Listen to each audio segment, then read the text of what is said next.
Hello, hello, hello. How are you doing, Jonathan? I pinged everybody over on Discord. Don't know if everyone will be able to join or not, but here we are. There is the man of the hour, the Surge Hunter. Welcome, everybody. Welcome. Okay, let's see. You guys can't see this because there's that. How about that? There you go. Look at that.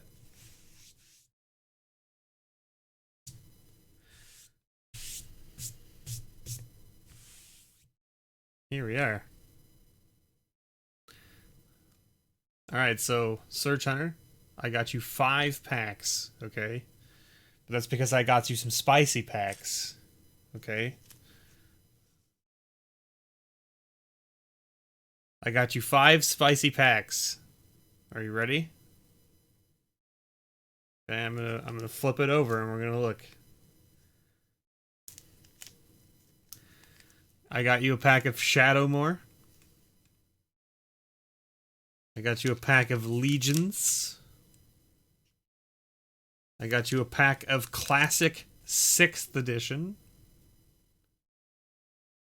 I got you a pack of Fate Reforged. And I got you a pack of Corset 2011. Okay? Now, I picked these packs based on age and also number of goblins available. And speaking of goblins available, when I explained to Mo what was going on, because I had already talked to Mo about this and this series and how I had put tiers up on my Patreon for people to buy packs and, you know, get some interesting stuff from him. He was like, okay.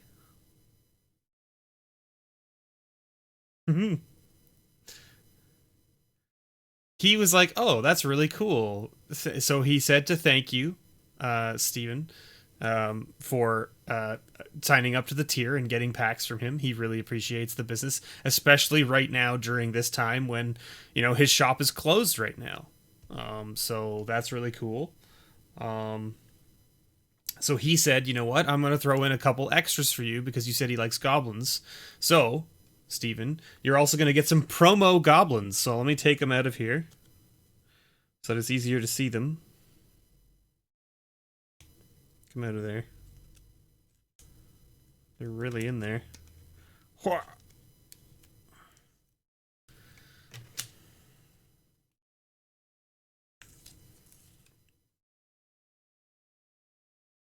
So you've got this sweet...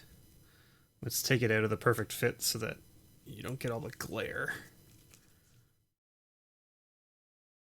So look at that sweet gutter snipe right there, promo from M19.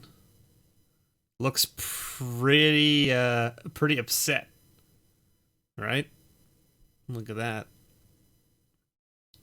Very nice little promo there. And another promo, which I actually haven't seen this one before. Oh, you haven't seen that gutter snipe? Nice. Alright, well, I haven't seen this promo before. And this is a Frenzied Goblin. Look at this little guy right here. This is obviously one of the Friday Night Magic promos. Yeah, it says Friday Night Magic on the bottom here. So when it attacks, you may pay a red, and if you do, a target creature can't block this turn. It's a nice little foil promo goblin for you there, Steven.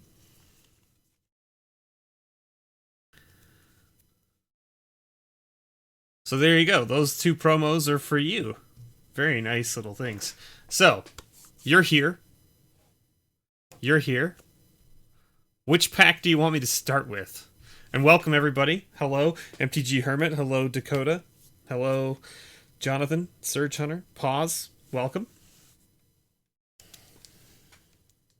Yes, Mo. So if those of you who are out there, right, if you watch any of my videos that relate to Mo or Moz Magic in any way, make sure you leave a comment on the videos about, you know, what you think of Mo and his store, because he does watch these videos. He's probably the only store owner, other than maybe the guys at Untouchables, that still watch my content on a regular basis and actually engage with the comment section. So, you know, there's, if you go back to some of my other Moz Magic videos, you'll see that he's left comments on them and he's replied to other people's comments about asking questions and stuff.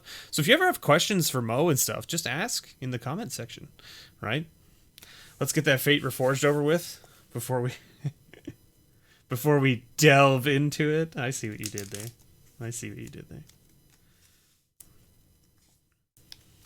Get that Ugin. All right, let's do it. Now, Surge Hunter has asked me to go a little bit slower and just kind of show off the art on the cards. So, does it look okay to you guys? I think it looks all right, right? I have to look at it up here on my monitor because on the camera preview screen it's kind of grainy, but it's not grainy in that in the broadcast window, which is good.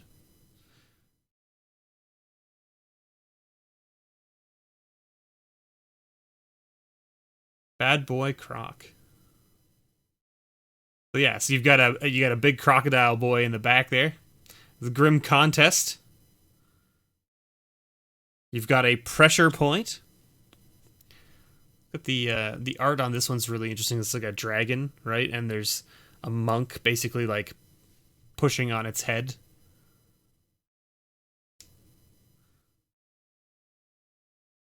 Let's get that Ugin out of the way. Now, all these cards are coming to the Surge Hunter. Commons, uncommons, everything. I'm going to ship it all out to you. Should be no problem.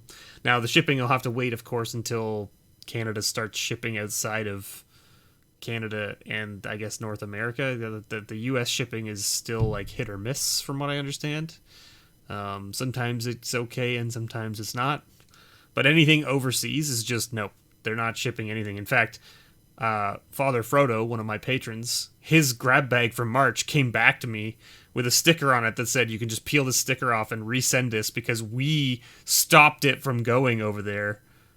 So instead of you having to pay postage again, you just have to take this sticker off and we'll reprocess it for you. And I went, stagger, okay.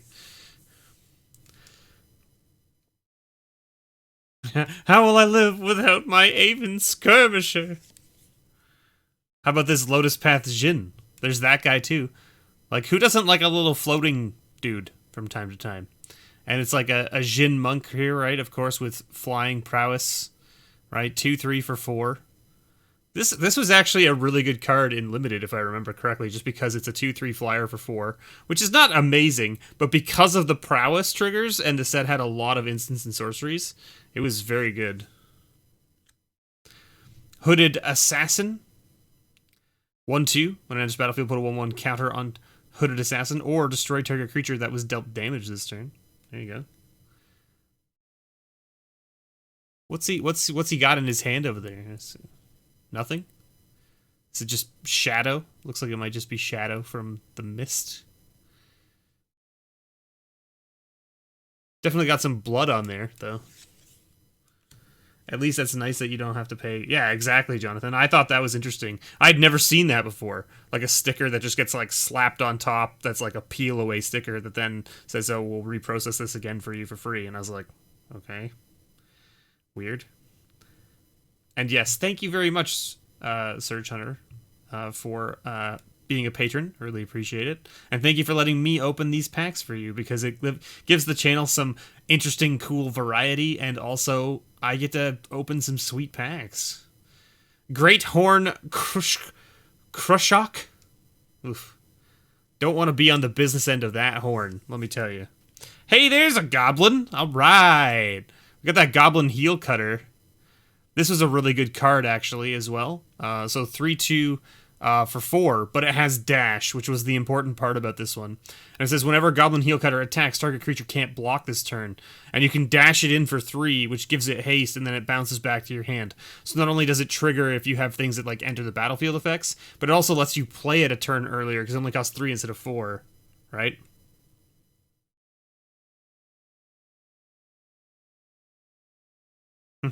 I know what you mean. I know what you mean. Mr. V's just going crazy not having enough stuff to open. I mean, it's accurate, Jonathan. It's accurate. Ambush Critique. I really missed, like, so I went up to Moz today to pick up these packs. But like we had to do the whole thing where it's like he left them outside in like a drop box, and I picked them up and I put the cash in. And I really miss the whole going into his shop or going into anybody's shop and going in to buy some things and walking away with things I wasn't expecting to buy, like the impulse buys. I'm a strong impulse buyer. I am like the target demo for the things where they put stuff right by the cash register. I am the target demo for that kind of stuff. Except that I don't pick the stuff that gets put right by the cash register. I go, that looks really cool. I'm going to take that. And they go, well, that's like, you know, X number of dollars. And I go, yeah, but it's unique and interesting and different than what the other stuff you normally see. So I would like it. Give it here. And that is a scary insect. I agree. Could you imagine, like, you're hiking through the snow with your pack mule here, and then all of a sudden this thing that is like 4 or 5 times the size of your pack mule busts out of the ice right beside you, and it's an insect of all things?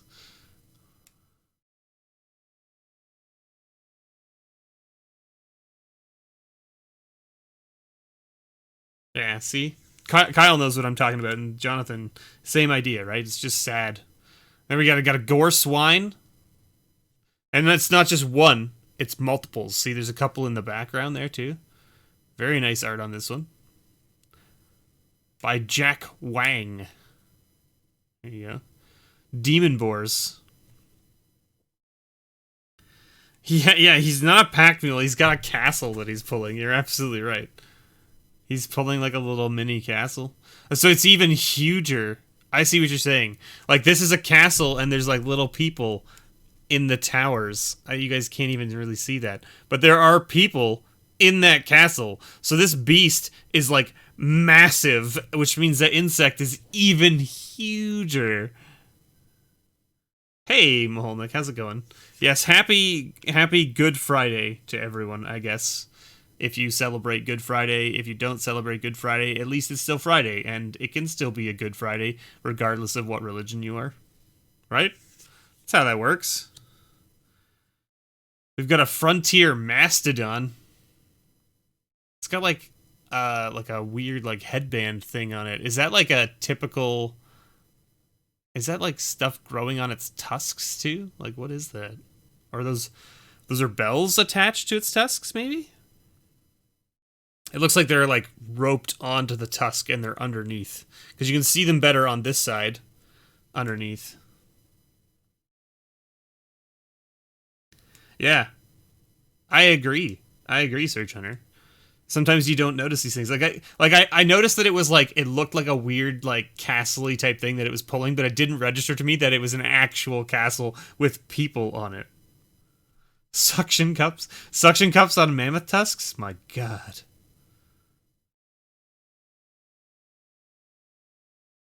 Oh, cool. That's kind of cool, Jonathan. I actually thought about doing box breaks for my channel. But then I thought about it, like, so I used to watch another Canadian streamer on Twitch, and he started to do box breaks around the time that I think it was like Modern Masters 2017 came out. So he was picking up a bunch of like Modern Masters 2017 and 2015 and stuff like that, and he was doing box breaks of those on Twitch and getting people to like pay in. So him and his buddies had essentially like priced out what the estimated value of each color was, and then once they had someone buy into each color, they would break a box and give all the rares and uncommons of those colors to the people who paid for that color. Right? So it's like, you know, you do like a box break, where, you know, one person pays for like, I want everything from this color, right? Or, so I think they did each color. They did white, blue, black, red, green, and then they did artifact, and then they did land, I think is what they did. Or maybe they did artifact land together as one. I can't remember. And I don't know if they did them. No, they must have done like a. They probably did artifact, and then they probably did like multicolored land. Is my guess. That's probably where they did it. I can't remember exactly because it's so long ago now at this point. But it seemed like it didn't really work the right way for Magic. Like when you do box breaks for like, you know, sports cards and stuff, it's easy because you're like, I'm picking this team or whatever, and I want all of the cards from this team, right? And someone will pay, you know, $15 to get all of the cards from that team from the box or whatever, and then everybody pays, you know, $15 and picks a team of the teams available, and they get all the cards from that team. Great, right? And that pays for the box, right? The problem with Magic is it's like, you know, I could say, okay, everybody chips in $20 or whatever, and you get all the rares of the color of X choice. But if you have people being like, oh no, no one wants white, right? Say no one ever wants white. Maybe you got one person who signs up for white, and you've got 6 people who sign up for green, right? Well, now you open one box, and the one person gets the white, and then you get to assign one person to the blue, one person to the red, one person to the black, one person to the green, and now you've got 5 more people waiting for green, and they're waiting for other people to sign up for the other colors before they can have their box broken, and now you've taken their money from them, and you can't, and that's like they're waiting, and it just doesn't seem right to me to do it like that. So I never really figured out a good way of doing it through Patreon, right? Because Patreon's a monthly thing. If I could do it where I set it up like on my website, on my Crystal Commerce website, and I say, okay, here you buy in at this, and you buy it once, and that's it. And you just sit in a queue and you wait, and then once, right? You don't do it like that, though? Yeah, but like, so then how do you do it, though? This is what I'm saying, is like, you buy it in, and you just say, the Crystal Commerce site idea works better? Yeah, exactly. So you can't do it through Patreon, right? You have to find another way of doing it. But like that's my point, is like I was trying to figure out a way to get it to work on Patreon so that I could have everyone sign up for the same dollar tier, and then every month I just crack a box and it like rotates, right? So it's like everybody signs up for, you know, $20 or whatever, and each month it rotates. So like, you know, if you've got 6 people in there, great, you crack a box, right? You know, this month person A gets white, person B gets blue, person C gets black, right? And then next month you rotate it one. So A gets blue now, B gets black now, C gets red now, right? And so you just rotate them each month. So there's a way of doing it that way, but like, I don't know. Yeah, and so that's the other thing too, is Jonathan, it's like you could set it up so that you buy in for packs. So you could be like, you know, everybody chips in $10 and they get, you know, 4 packs from the box. So the first 4 packs are this person, and the next 4, and so on and so forth. Or someone buys in and says, I want the first whole row, right, of the box. Okay, so that's this amount of money, and then we'll crack it. Do I have a favorite flavor text? So for me, flavor text is really hard because I don't normally follow the flavor text that closely. There is some really good stuff out there that I've seen, but because I just don't remember it, that's my main issue. My memory is absolutely atrocious, Search Hunter. So like, because there's so many cards out there, and because I generally try to remember the important game mechanics of the cards, like, so I try to remember the name, the mana cost, and the color, I tend to like just lose track of everything else, like the rules text of the card and the and the flavor text of the card. Just gone. Goblin Grenade has some good ones. I think some of the goblins are probably some of my favorites. I think there's like some Squee ones that are pretty good. Hey Corbin, how's it going? I think Squee has some really good flavor text, if I remember correctly. There's no secret buried so deep that we will never find it.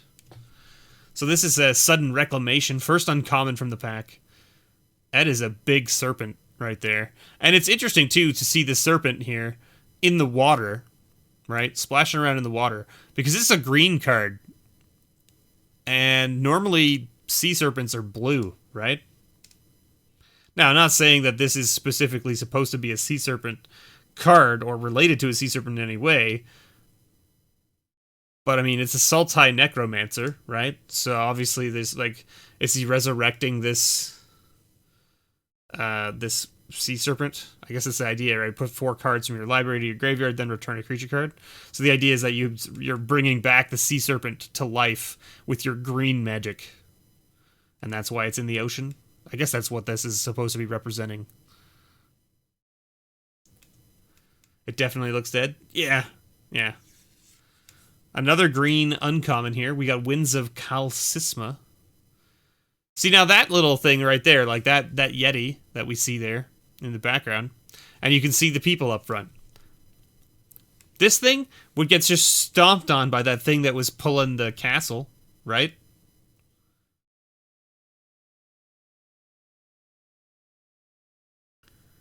You gotta go with... Oh, man. The drill bit flavor text is really funny. It's the boring one, right? That's, if I remember correctly. But, like, this Yeti is so tiny. Like, it looks big compared to the people, but it's so tiny when you compare it to, like, the other green card we saw with, like, the insect on it. Let's go back and see if we can find it. This one? Okay. So, like, these are people, right? And here's the Yeti. And then this one, these are the people right there. See them? Look how friggin' tiny they are. Which means how big do you think this is versus how big do you think this is? And this looks like it's the same world because it's all icy, right? So this Yeti's like, haha, I'm going to eat these people. And then like this thing could just come along and just like step on that Yeti and it's gone. Right? Like, by art size, I mean, you could pitch it to Connor. He's very good at that kind of stuff. And if you don't know who I'm talking about Spice Rack. Or Spice 8 Rack or whatever you want to call him. But Connor, he's very good at this kind of stuff and like coming up with weird things. Like he made the video of like most friendable or the friendability of Magic cards or whatever. So there is probably something out there, yeah. Or if not, then he would probably be a good shoe-in for something like that. But yeah, you're right. Like, I mean, there's some serious, size differences in the creatures in the same plane, right? In the same plane. All right, what do we got? Okay, we got a dragon. Oh, we got a ward scale dragon. I don't know what that was that we just saw there, but I think it was just the token card at the back, yeah. Look, it's merch. MTG merch. I don't think that... Does that site even still exist?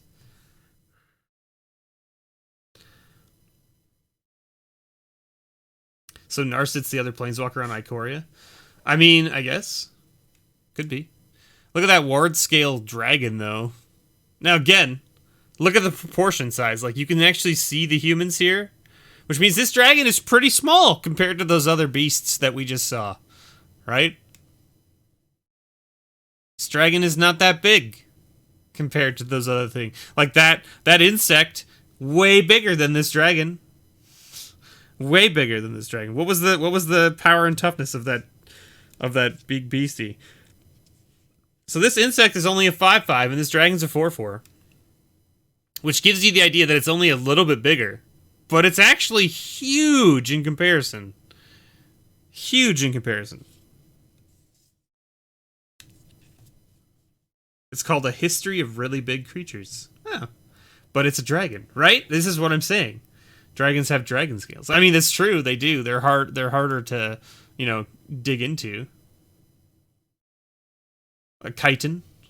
The insect will have a chitin of some kind, which is basically like similar to a dragon scale. Not as strong by any means, but it's similar, right? It's like an exoskeleton, right? Which I guess is basically what you would call dragon scale, right? Even though dragons also have an internal skeleton. It's just kind of weird, isn't it?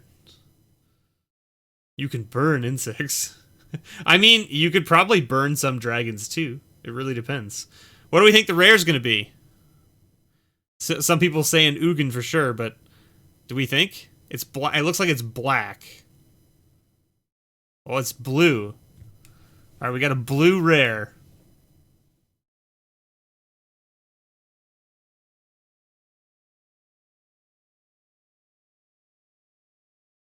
A squirrel is as strong as a veteran knight. Have you ever fought a squirrel, Surge Hunter? Those things are vicious.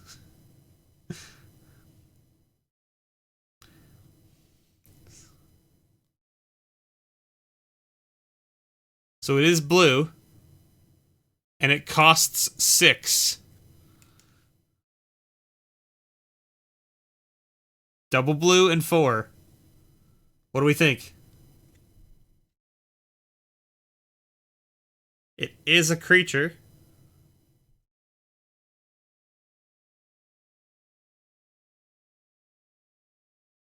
What do we think?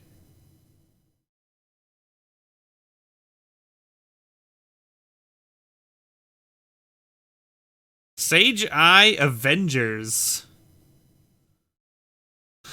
Never knew Ugin was blue and 6. Alright. It is the Sage I Avengers. Look at these guys right here. That is a large weapon that guy is holding. I assume that's a weapon anyway. Let me look at it. Is that a weapon? No, that's a dead guy. That's a dead guy. That's a person. Those are people under their feet. He's wielding a dead guy.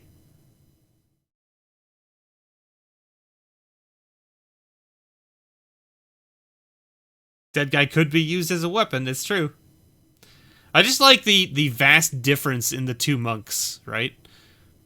Is that there's two of them here, right? And one is like extremely like thin and agile, I guess you would call it, and one is just like brawny, like crazy, right?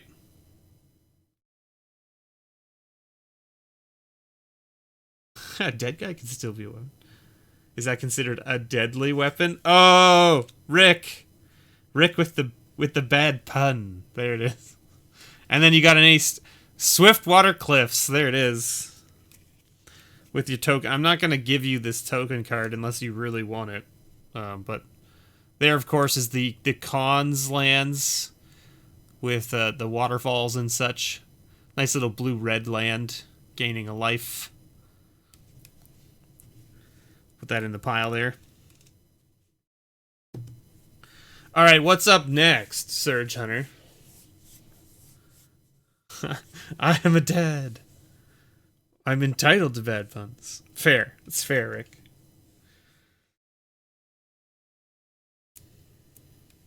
For those of you just joining us, welcome, welcome. We're opening up the packs for the Surge Hunter. He signed up for the one of the Moz tiers, and these were the packs that I picked up for him in the price range that he was a patron of. Some spicy stuff in here.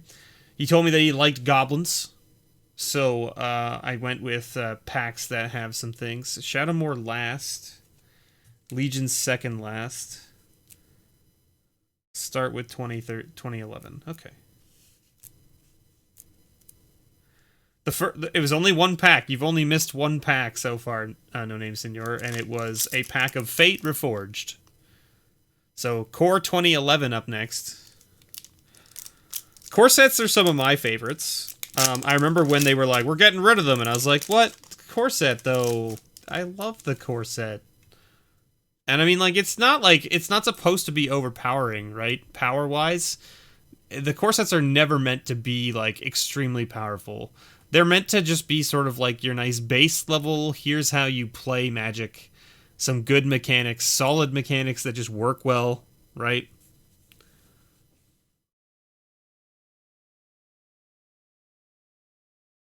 If you signed up for that tier, you'd get like 2 packs. It really depends, Jonathan. So like I told the Surge Hunter that like you could expect in that tier somewhere between 5 to 10 packs based on how old you want to go and what kind of value you're looking for. And he said that he didn't really care about value so much as he just cared about like the art and stuff and really likes goblins. So I was like, okay, I'll pick some older stuff that's not super pricey. So, you know, like the Shadowmoor pack is over $30. The 6th edition pack is over $30, right? So, you know, and then the other packs are in like the $15 to $20 range. So, you know, and the Fate Reforged was the cheapest pack out of all of them. Charla's here. Just in case you were wondering if there was a third hand. You gotta put your hand back now so that they know there's a third hand there. See? Look, it's her. There she is. You can say hi, they can hear you. I know. Okay. Actually, is my hand clean or is it covered in baking dust? I don't know. What were you baking? I made muffins. You made muffins? Man. Delicious. Maholnik says, hi, Charla. Mr. B has 3 hands confirmed. I wish he'd help out around the house more. Wow. Wow. It'd take less time to get shit clean. You say that, but then every shirt I have would have a third armhole. It would be impossible to buy you shirts. Yeah. And you'd never be able to steal them. I could. It would just be like an extra hole on the side. You don't know where my arm's coming from. Where the fuck is your arm coming from? I'm gonna say my chest. Just right like in the middle. Out of the middle of your Right chest, in the straight style? right out of the middle of my chest. That's right. You'd grab my boobs a lot easier. Would you like to have like a big hole right where your boobs are? I mean, I wear some pretty low cut shirts to begin with. Fair.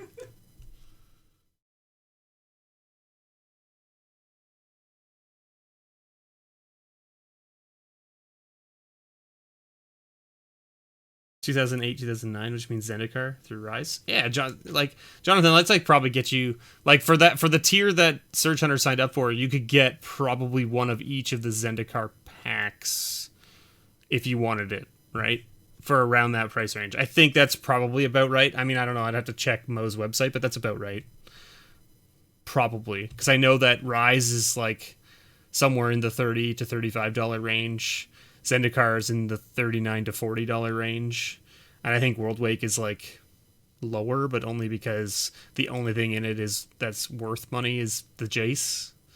Really? I mean, there is some other stuff worth money, but like it's like its big draw is the Jace, right?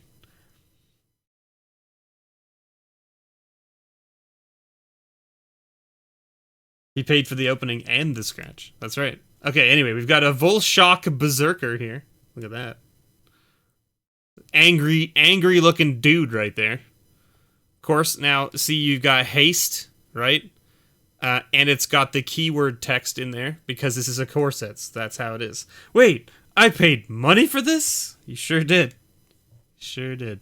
Hey, look, didn't you get an assault something from the other pack too? Wasn't that what you said? Wasn't there like a... Oh, the Aven Skirmisher is what I was thinking. So now you've got an Aven Skirmisher and an Assault Griffin. Look at that. You can do Griffin Tribal now with this 3/2 for 4. That's how that works, right? Look at this guy right here. He looks very upset. This guy looks very, very upset with what's going on. Very, very upset. Ooh, look at that. There's a nice negate. Alright, there you go. You know, I've never looked closely enough at this negate before, but if you do look, it's actually a merfolk. What? It looks like a merfolk, right? There's a merfolk on this card.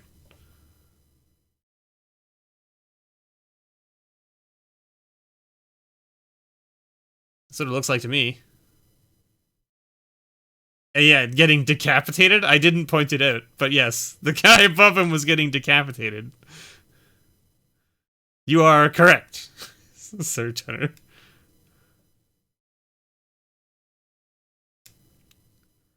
There you go.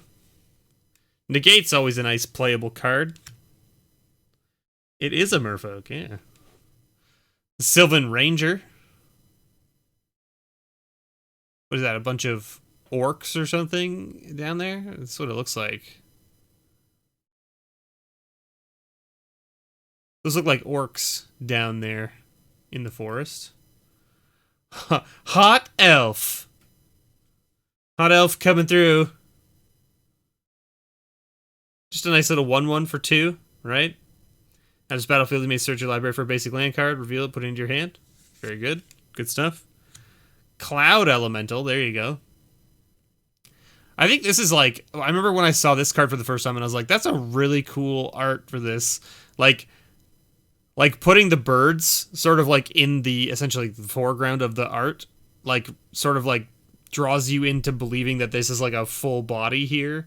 When really it's like just a giant cloud with a face.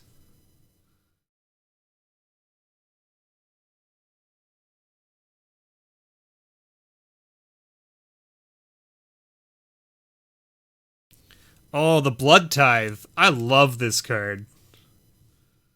You'll never see sexy art like that again. I mean, I don't know if we say that. Jonathan? I don't know if we say that.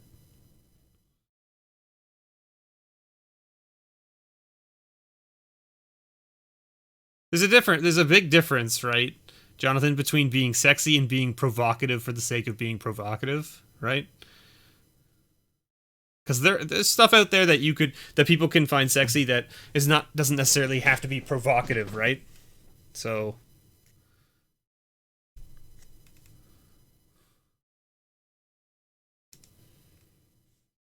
anyway, Blood Tithe, I love this card.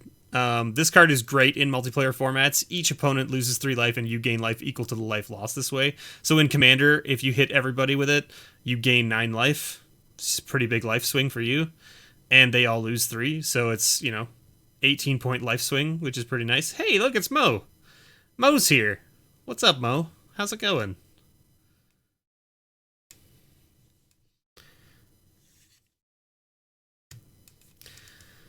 The Harbor Serpent?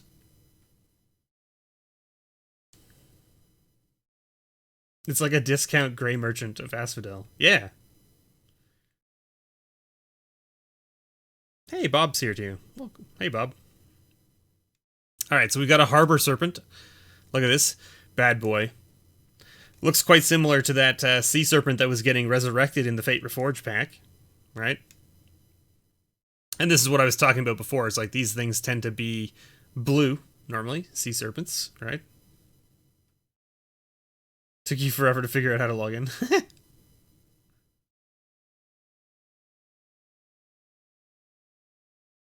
So yeah, Moz, or Moz, I should say.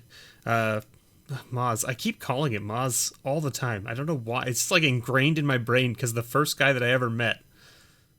So the Search Hunter is the one who is getting the packs and is getting the goblins.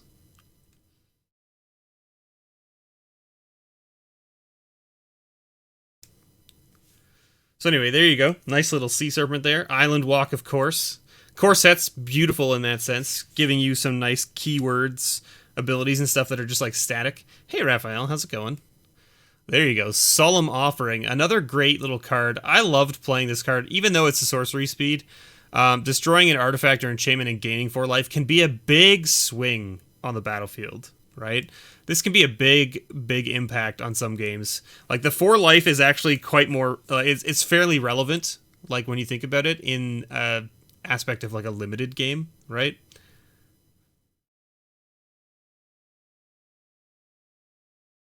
The fish that has massive balls jumping out of the ocean next to it. You mean this little guy right here? This little thing? Is that even a fish? I can't even tell. Like, it looks like it might just be like a shard of the boat. Because like this boat is getting wrecked up, right? Like, you think that's a fish? I'm thinking that it's just a piece of, like, boat, maybe. But it makes a better story if it's a fish.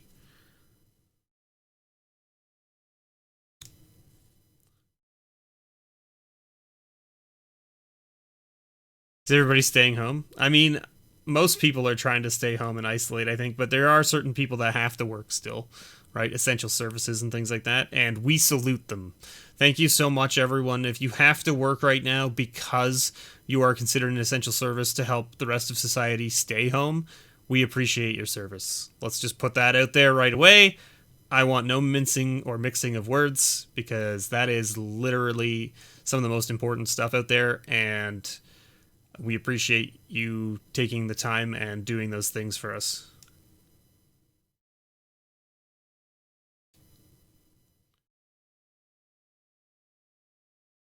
But yeah, the Solem Offering is really cool. I like the art on this where it's like a pulse into the sky and like the clouds are parting. It's really interesting. Or I guess, like, I don't know, whatever this is, this shroud of darkness. Because you can see the clouds behind, right? In the sky. But there's obviously some sort of, like, veil that's being parted by this scepter. Which is kind of neat.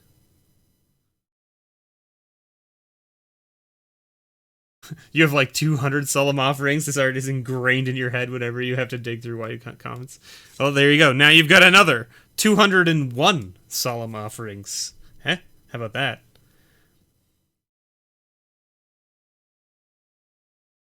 Back a deck with them, Surge Hunter. Yeah, there you go. You just you get the clear sleeves, right? And you put the Solemn Offerings on the back of every card, so that every card has Solemn Offering on the back. It's a good idea. See, Mo knows what's up. Mo's got great ideas. Hunter's Feast here. 4 mana sorcery. Any number of target players each gain 6 life. Hilarious. Do you think it's underwater? Oh, it could be underwater too, yeah. I don't know. I guess that would make sense with like the way that the fabric is flowing. Could be something like that. This is a nice political card to play in Commander as well, right? Who doesn't like to play this and then go, who wants to gain 6 life? What are you going to do for me? Right? Right? Why not? That's the kind of card I would put in my Commander deck, just for funs. Ooh, look at this thing. I guess, do you want to see the art a little more on this Hunter's Feast? With like, it's like an upside down glowing rhinoc thing floating. I don't know what the deal is. It's obviously, they've hunted it to feed people. But, like, why is it all glowy? Right? Why is it all glowy? I have no idea. No, I have no idea why it's all glowy.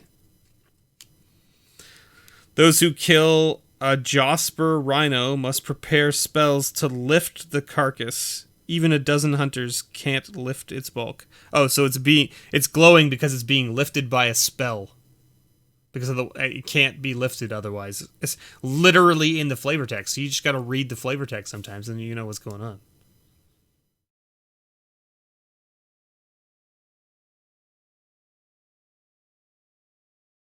It's essentially enchanted. Yes. Look at this Holy Strength, though. Like, this is some crazy art on this card. I remember seeing this card for the first time back when it was released. Because this isn't the first appearance of this Unholy Strength, I believe. Maybe it was M11? I don't know. It's from the Corset, of course, but I don't remember when this art first came out. But I remember, I just like have this very vivid memory of seeing this card the first time and being like, this card's got a lot going on it. Like, there's a lot of colors and stuff happening. There's a lot of things going on. Right? Like skulls on the shoulders, sort of like a weird demon face on the sword. Then you've got like these weird like net type dream catcher type things off to the side that have like what look like teeth or bones in them. But then like look at this thing here. Like this thing here with the weird like teeth down the side. I don't know what that is, but it's like some sort of weird demon thing getting ready to munch on this guy. Super strange.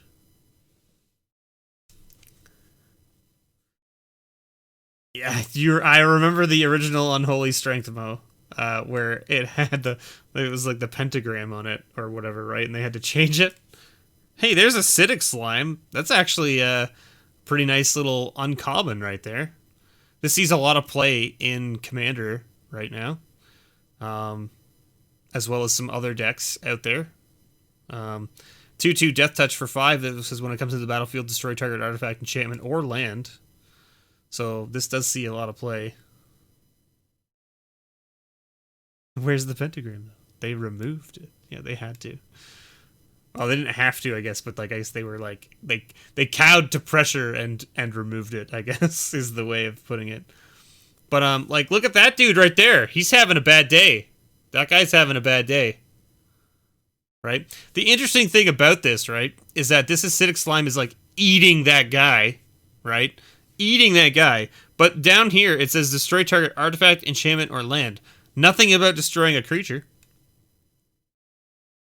It's interesting. It's just an interesting little thing that the art shows this thing eating this guy, but it doesn't actually destroy people by eating them. It destroys them by like getting acid on them, I guess, or like I don't know. It's just an interesting little thing, right? Is like what you call like a flavor fail, right? Ooze's got to eat too, you know. It just wants the armor. Oh, right. It's like, hey, give me that armor that you've got. I just want to dissolve it. You listen. Just if you get out of it, I'll eat it without bothering you. But because you're not getting out of it, I'm gonna have to get you all kind of gooey and weird, and you're not gonna enjoy it. You're not gonna have a good day. So then this guy's just like throwing his sword. Is that just to try and save the sword? Is that what's going on? Looks like he just kind of like pitched it. It was like, eh. It also has death touch, yeah. But that's what I mean, is like, so the death touch, it would have been, I think, in my opinion, I would have gone a different direction with the art. I would have been like, where it's like oozing past the guys and they're dying, right? Because it's just touching them and they're dying, right? And then like, it's going after like some sort of artifact or something like up on a hill that's being guarded by the people. You know what I mean? Like, that's what I would have gone with. I think it seems like an interesting concept for the art, right? Like people like just kind of toppling over beside it as it slithers past them toward the glowing object that they're guarding. I like this whole story creating session. Well, I mean, the Surge Hunter wanted me to take it slower and sort of show off the art and stuff of the cards. Because, you know, a lot of my openings are really quick, right? And really quick. I mean, I'm one of the slowest openers out there, and I get called out on it a lot. But, you know, slowing down and taking a look at the art sometimes really brings to life the background and the flavor of Magic, right?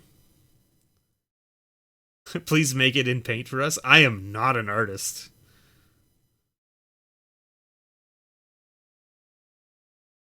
Want epic fail? Check out Whirlpool. Whippoorwill. I'll have to look at that later, Mo. Acidic Slime. Okay, we got a Rise from the Grave. This art's really cool too. I think I remember like when I saw this card, I was like, that's really cool art. It's like basically like bringing this dragon back from the dead. And it's all kind of like black and necrotic, basically. Death is no excuse for disobedience. Our one and only Liliana Vess right there. There it is.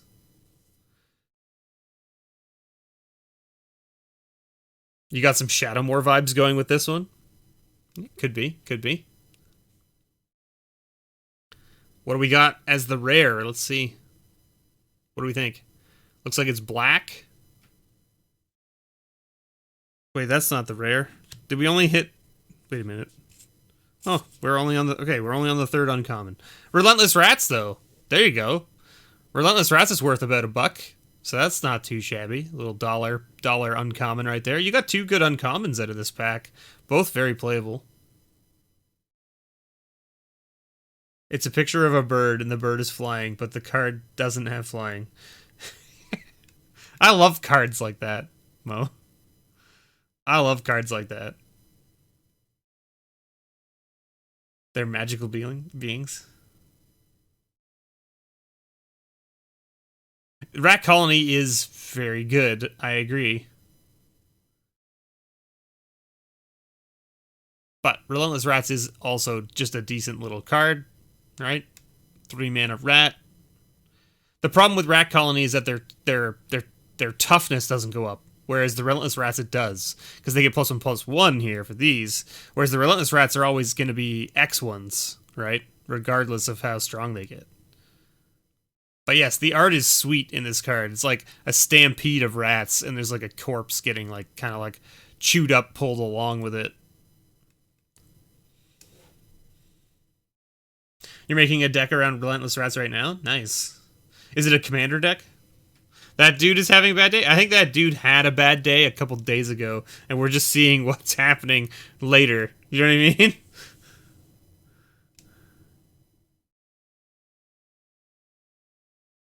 Oh, okay. That's interesting. Yeah, that's an interesting way of doing it, Surge Hunter, for sure. If you want the rats to die, then yeah, having less toughness is actually more important to you. Alright, cool. Alright, so it is a black rare. See, I didn't lie. It is a black rare. Haunting Echoes as the rare.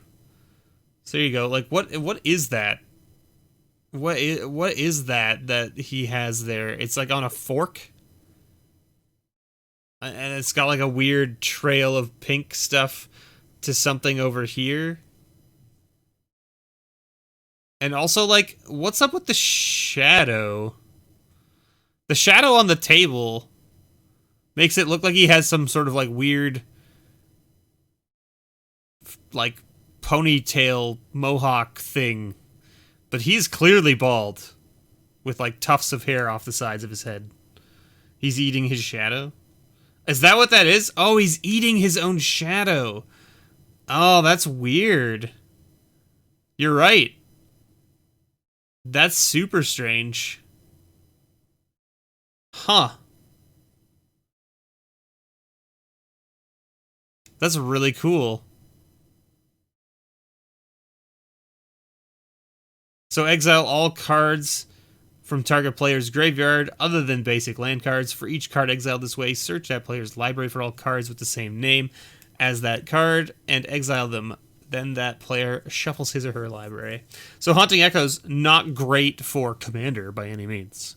But, you know, this is backbreaking against a Rats deck. Right? This is backbreaking against a Rats deck. Just exile all their rats forever. That's like what, almost all of their deck basically, right?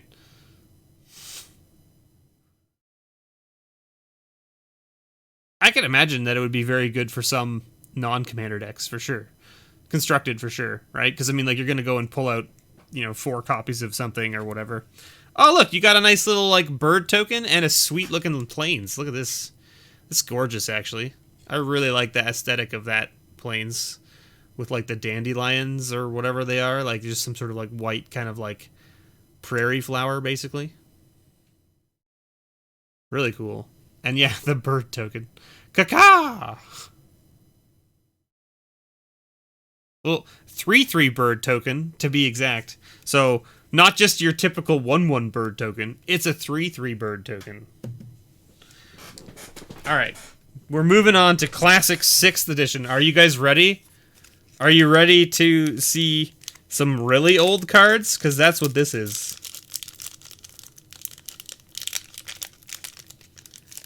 Is that a John Avon land?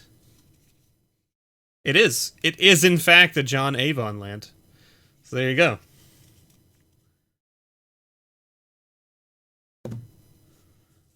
It's probably why I like it so much, because I really enjoy John Avon's art. What was his oldest pack? This one. This is the oldest pack that Surge Hunter got today. 6th edition. In M11, we didn't make no puny 1/1 birds. Dang, 1/1 birds. Okay, who's ready for white border cards? Get ready. Hope everyone's ready. Oh yeah, look at them white border cards. Look at them. Also, that's an uncommon. So, what's the oldest pack that Moz has? The dark? Yeah. I would say the dark, right? Okay. So I've moved the rare to the back with the 3 uncommons. Alright, so there's your uncommons. And there's your rare at the back there.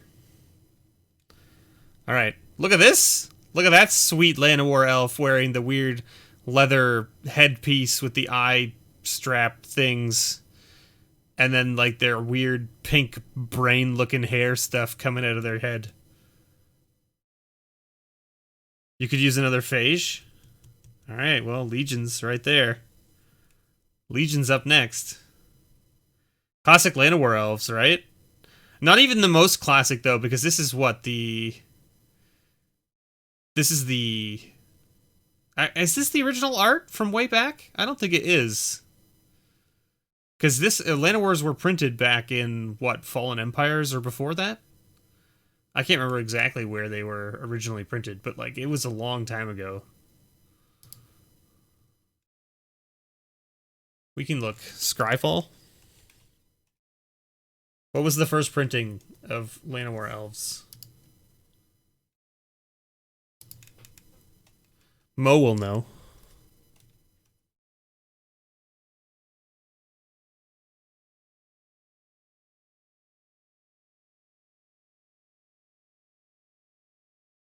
Where are we? Llanowar Elves?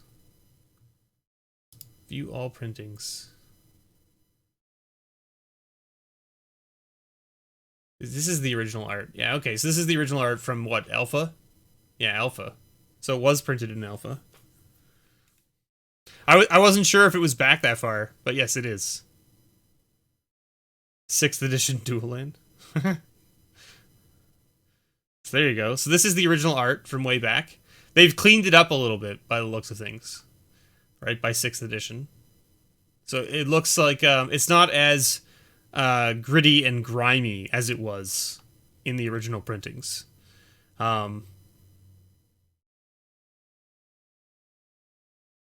The Anison 93 kind of gives it away down here. Yes, that's fair. That's fair. Always a nice card, though, right? Then you've got an Elven Cache here. Look at this one. That's some pretty art as well. Can you guess who this is by? Without looking up the card name. No, it's not Therese Nielsen. Yes. Jonathan's got the nail on the head right there. This is a Rebecca Gay. Look at that. Gorgeous. Gorgeous art. It's hard to imagine for me, you know, like...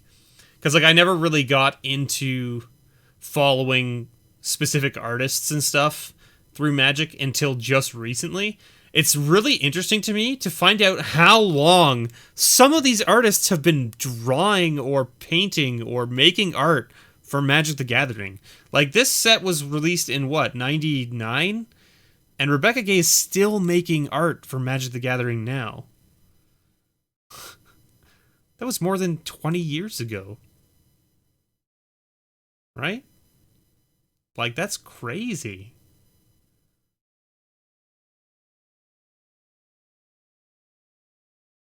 No, but, I mean, Search Hunter, their art style is very close to each other, so I can understand. Right? They both have that sort of kind of like... It's almost like a watercolor type art. Right?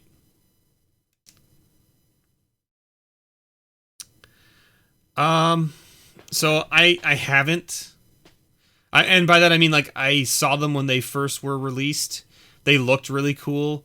But then all of the nonsense hit about Therese Nielsen, and I kind of just, like, backed away slowly. I was like, I'm just gonna go over there for a moment.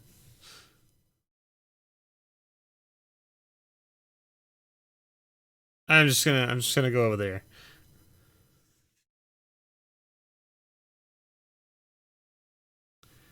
I try not to get too political on this channel, so I'm not gonna go into detail, but yes.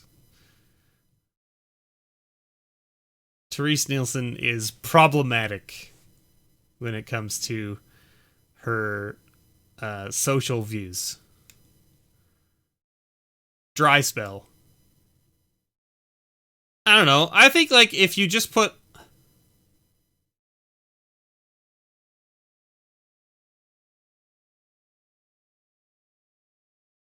So they lost a bunch of... Oh, see, there you go. Mo coming in with the facts here.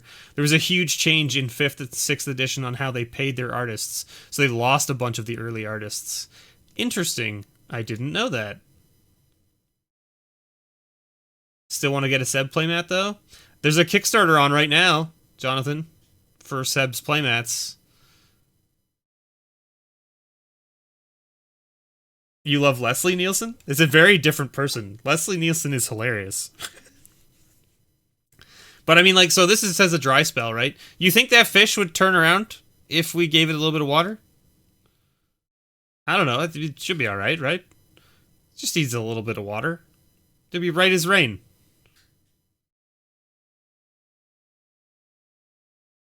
Like, the question here I have for you is, do you think that this is a dry spell, or is this, like, just straight up a drought at this point? Like, if you find a fish skeleton on the seabed, and it is just completely, just the complete skeleton, not a single bit of flesh left on it, nothing. Do you think it's just a dry spell, or do you think it's just a straight up drought?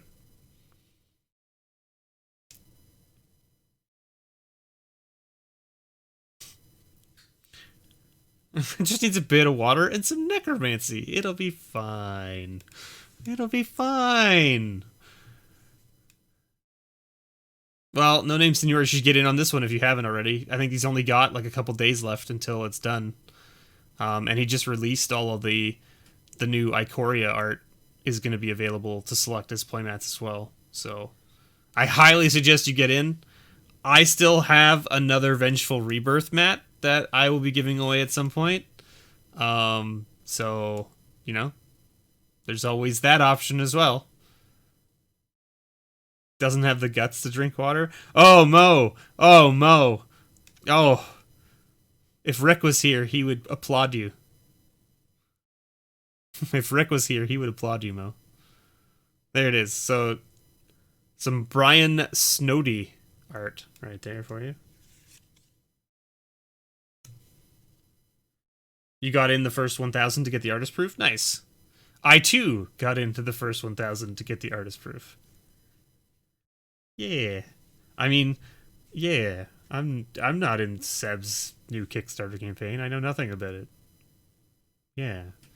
How about a Regal Unicorn? Who doesn't like a good unicorn from time to time? Little 2/3 for 3 mana, right there.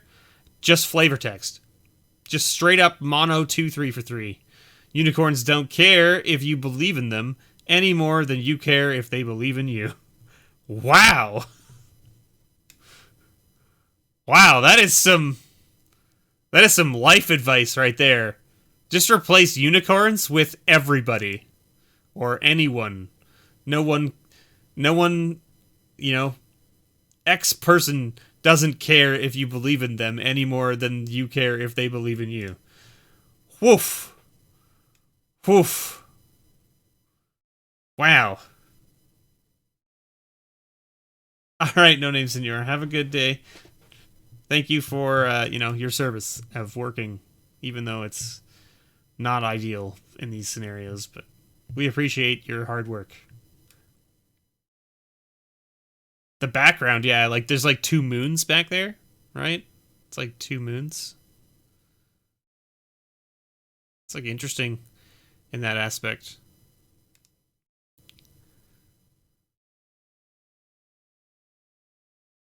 The horse looks a little bit like the unicorn looks a little bit strange in this area here with the muscles. Whether it's either just like super ripped or whether it's malnourished, I'm not really sure which way you go with it. But the definition of the muscle looks a little strange to me. Like it almost looks like it's ripped all to hell, or it's like for some reason losing muscle mass on the front end of it. I don't know why, but it's just the vibe I get from that one. Still really cool art though. What's next? Oh, remove soul. There you go. It's a cool one. So it's a 2 mana counter target creature spell. There you go. Not too shabby. Which card comes in black border? This one or the unicorn?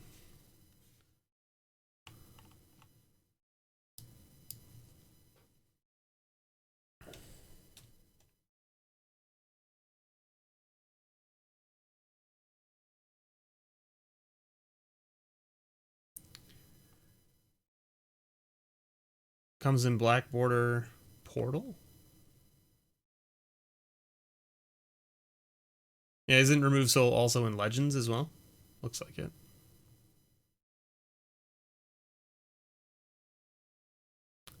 Oh, the unicorn comes in black border and portal. Neat.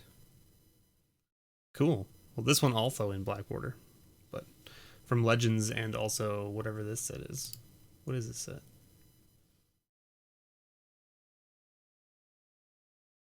Masters edition? That it sounds like an online edition only. Paper, anyway, comes in Legends, black border, and then also 10th edition? 10th edition was back. It was back with black border as well. Cool. But yeah, like the art on this is really interesting. Very, very different from the other arts, actually. So what is this? 6th edition? What is that? 5th edition? And then Starter? Is that Starter? Yeah, Starter 1999 are the only sets that had this art. So that's kind of interesting. And then they moved on to the one that you see in 7th edition, 8th edition, 9th edition, 10th edition. Then looks like they did like a full art promo one as well. No dagger in that dagger sheath? That is correct. There is no dagger in that dagger sheath. But also, like, the sword is drawn too, so chances are was holding the dagger and then dropped it, because it looks like the sword is being dropped currently as the soul is being removed from the body.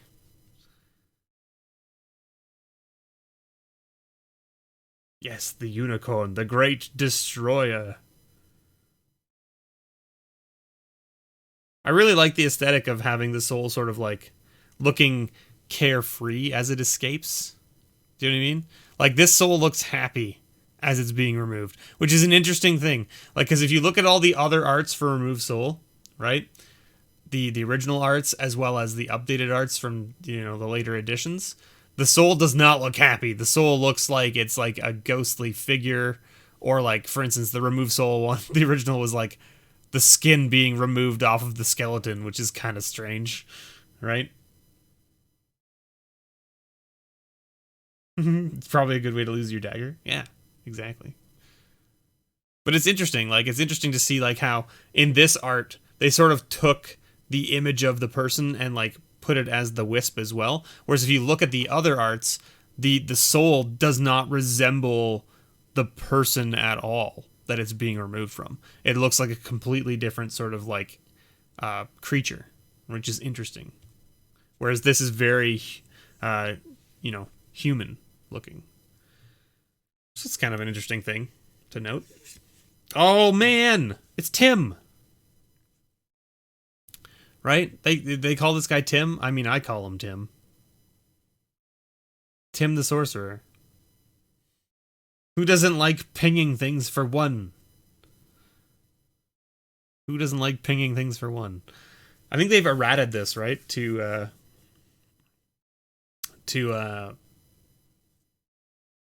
any target now, right? Because it's creature or player, because planeswalkers didn't exist, and now it can hit planeswalkers as well, I believe is the case. Or did they leave it the same?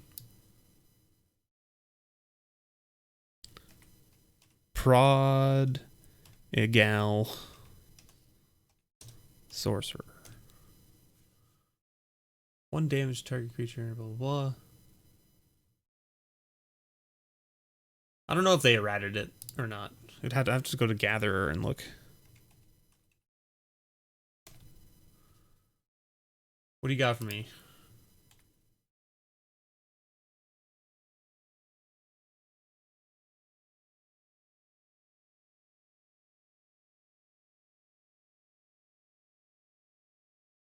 Yeah, deals 1 damage to any target. Yep.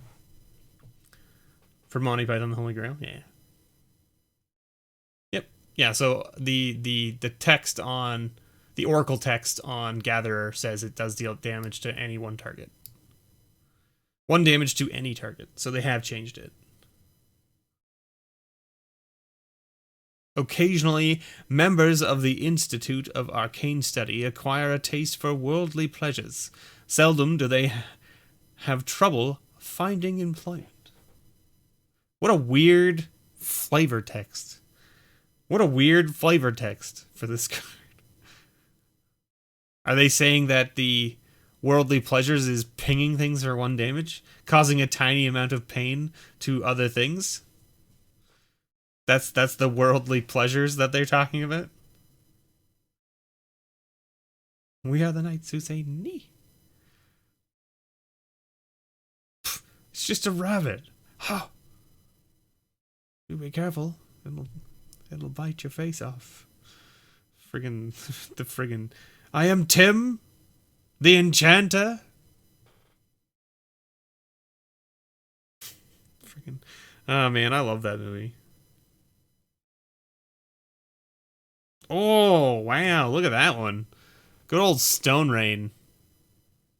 Destroy target land.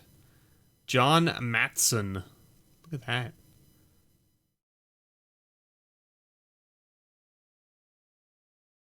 That is what you call a meteor shower, except that they're just calling it worldly pleasures normally cost you $50. Well, you know. There it is, though. It's pretty nice. Ready the holy hand grenade of Antioch. And 3 shall be the number they count to. Not 2, nor 4. 5 is right out. You shall only count to 2 if you then proceed to count to 3. That's a gorgeous Stone Rain from 6th edition. Very nice. Stalking Tiger. So we just need to add king on the end, right? Tiger, and then we can draw him in. Right? That's the new meme, right? Is that show came out on Netflix and everyone's like losing their crap about this one, right? Hey, all you cool cats and kittens. Get out of here. Get out of here with your nonsense. 3/3. Can't be blocked by more than 1 creature each combat. Cool. So it's like old menace. Old school menace right there. That's what that is.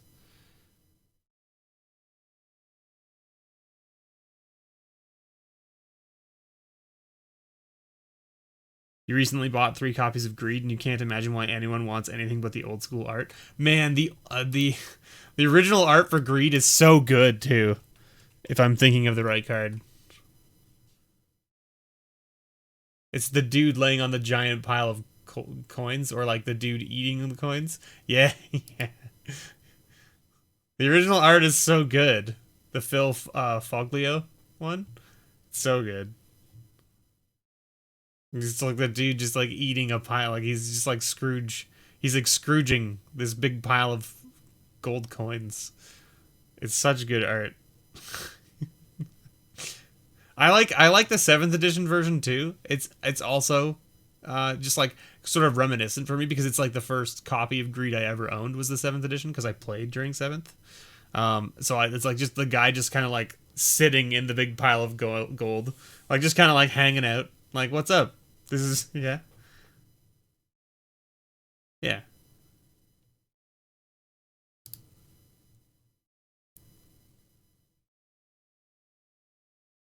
I mean the hair is what does it for me on the. It's like the fluffy. He's wearing like a fur colored coat, and it like sticks out behind his head, making it look like he has like all this white hair, but it doesn't actually. It's not actually his hair. It's just like the hair from the coat, which is really funny. But yeah, didn't Phil do a whole bunch of stuff for like the unsets too? I think he did, right? He must have. Because that art is very similar or reminiscent of some of the unset art as well. But anyway, there's your Stalking Tiger. Oh, there you go. This is a Therese Nielsen art. There you go. Could you tell? I don't think you could tell. It's definitely not very similar to her current style of art.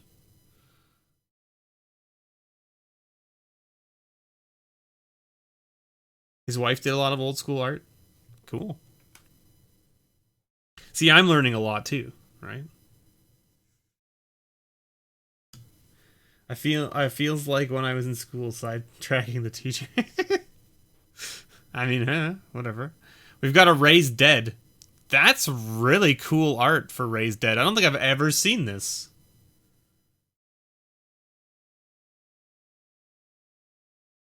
I don't think I've ever seen this art for Raised Dead.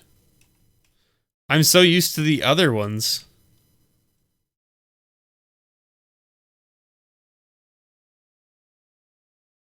Raised Dead?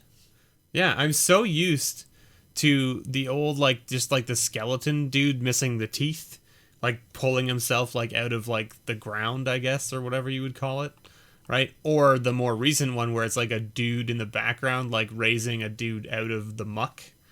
I've never seen this art. This is really cool. Mainly because this art only existed in what appears to be Portal 6th edition and Starter 1999. Huh. Neat. That's really cool. Well, listen, Serge, I'm glad you're enjoying them because I was so like, I don't know what to pick for you. I was like, he likes goblins. Here's some old sets that have some decent goblins in them. I'll just pick these ones. So I just picked them. and Mo gave me some suggestions too. He was like, well, there's this pack or that pack too. These ones as well. And I was like, yeah, okay. And so I made them fit into the price range. And then this is what we ended up with. So I'm glad you're enjoying them. We haven't hit very many goblins, though. We've only hit, what, like one out of the first pack? And none elsewhere? Really cool art on this one, though. Charles Gillespie? The earth cannot hold that which magic commands. Yeah, we only got like one goblin, yeah.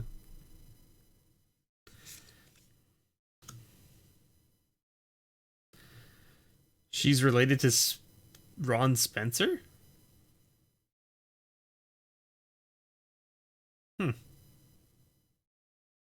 Buys the goblin sets, gets no goblin.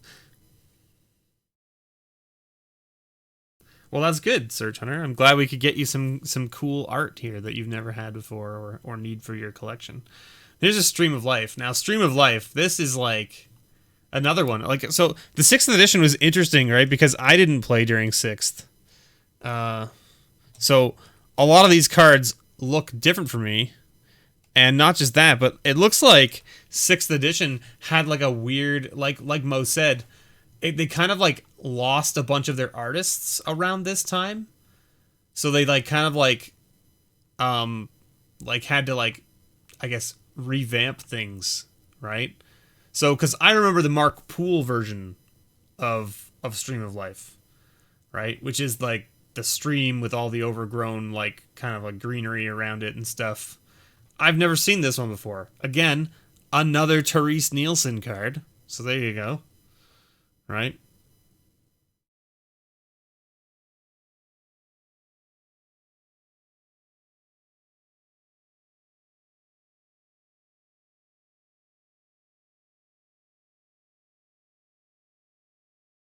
This is more her style now. Yeah, I agree. With like the blues and the kind of swirly glowing effects. That's what you find in a lot of her art these days. At least in my perception, I guess.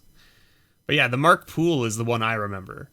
And then of course the 7th edition one by Andrew Goldhawk, right? I don't remember the 6th edition. So it's really interesting for me too, because the 6th edition, I didn't realize that a lot of the art got sort of like this weird kind of in the middle change for like 5th edition, 6th edition, and then back to new art again in 7th edition. Because, like, I mean, if you look at this, right, Stream of Life was in alpha, beta, revised, and then what is this? 4th edition, and then that's about it, and then it stopped, and then they moved to this one for 5th and 6th, and then they got a new one in 7th, 8th, and 9th, right? So it's just interesting that they, like, had this weird kind of, like, 2-year gap where they had different art that they used, but they only used it for 2 years before then switching again. Because, like, if you look at how much they used the art prior to, 5th, 6th edition, they were using it for, every set that came, right?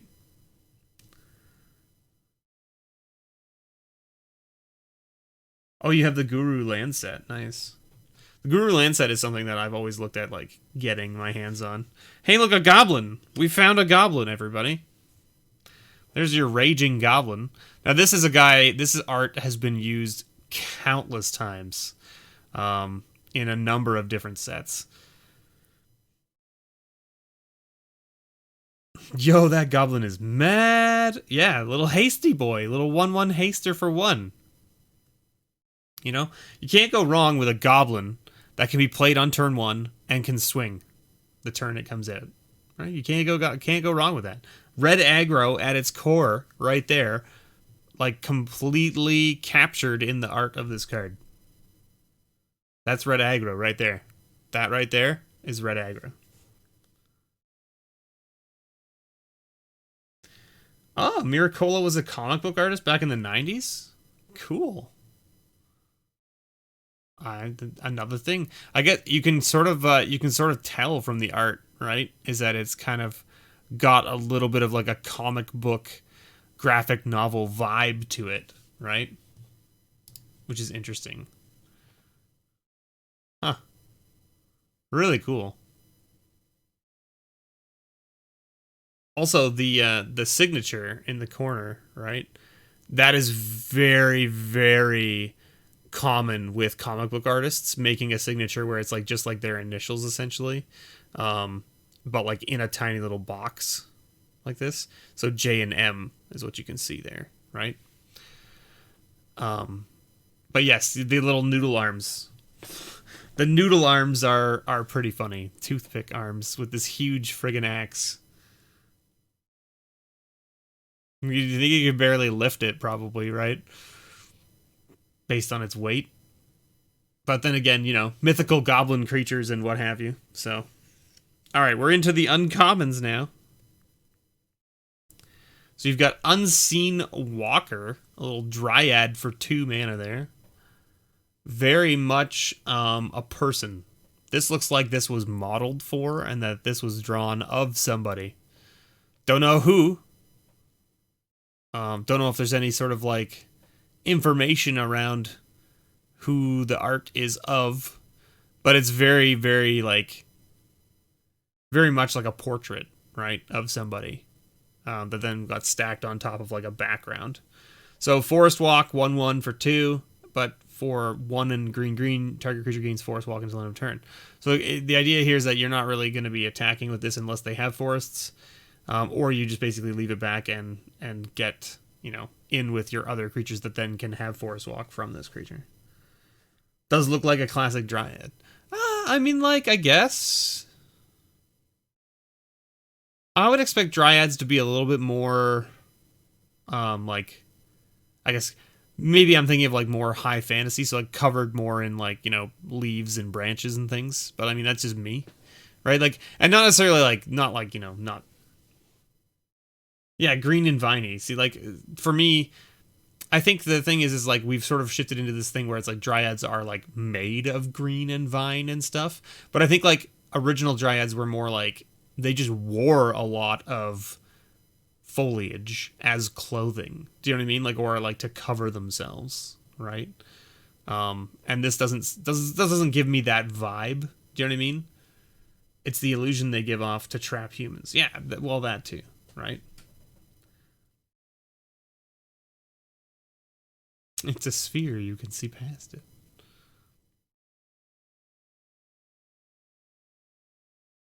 Yeah, it's true. That's not the Dryad you see. It's an illusion. Fair. Fair, which was also a common trick that they used to use, right? So, to, like, lure people in. Cool little piece of art, though. Hey, how about a Rod of Ruin? Look at this one. Good old classic. Does everyone remember who drew this one? Huh? I mean, you can see the signature in the bottom right corner there.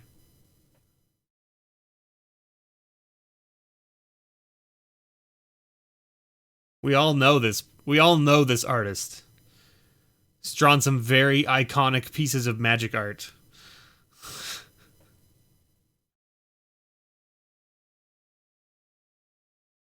The Rushmeister. Yeah, Christopher Rush right there. Rod of Ruin deals 1 damage to target creature or player.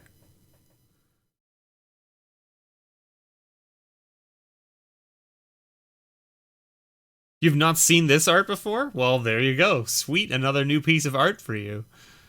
This Rod of Ruin is actually like, some people actually go after this old Christopher Rush art of this Rod of Ruin, so it's pretty sweet.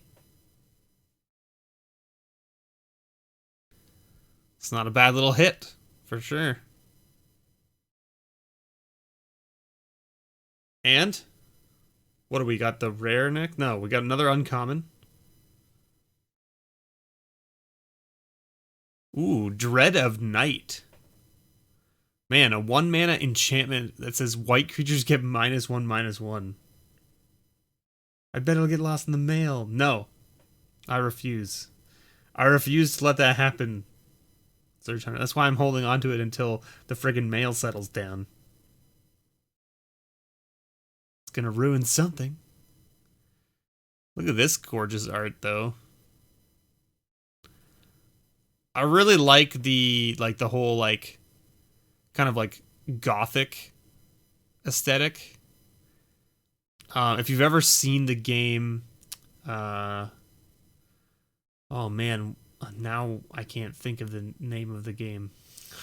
God. Oh man, Gloom.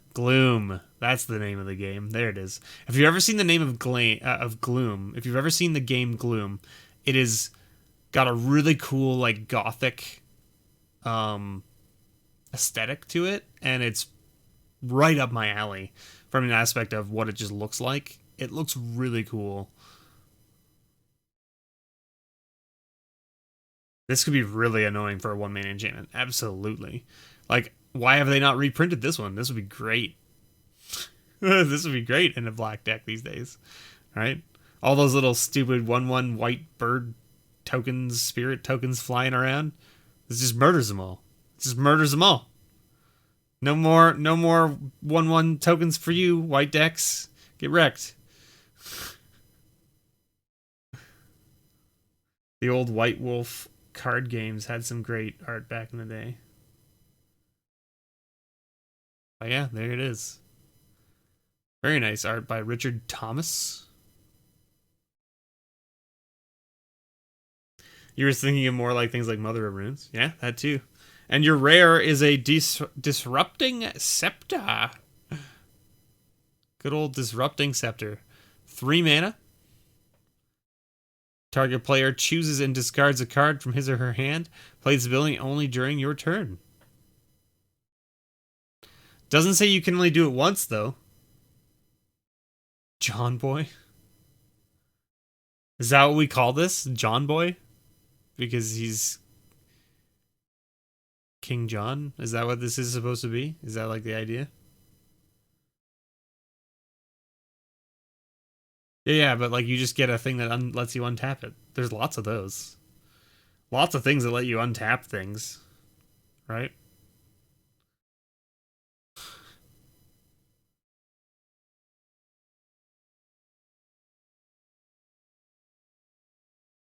Because we can't have the big beefy birds from M11. That's right.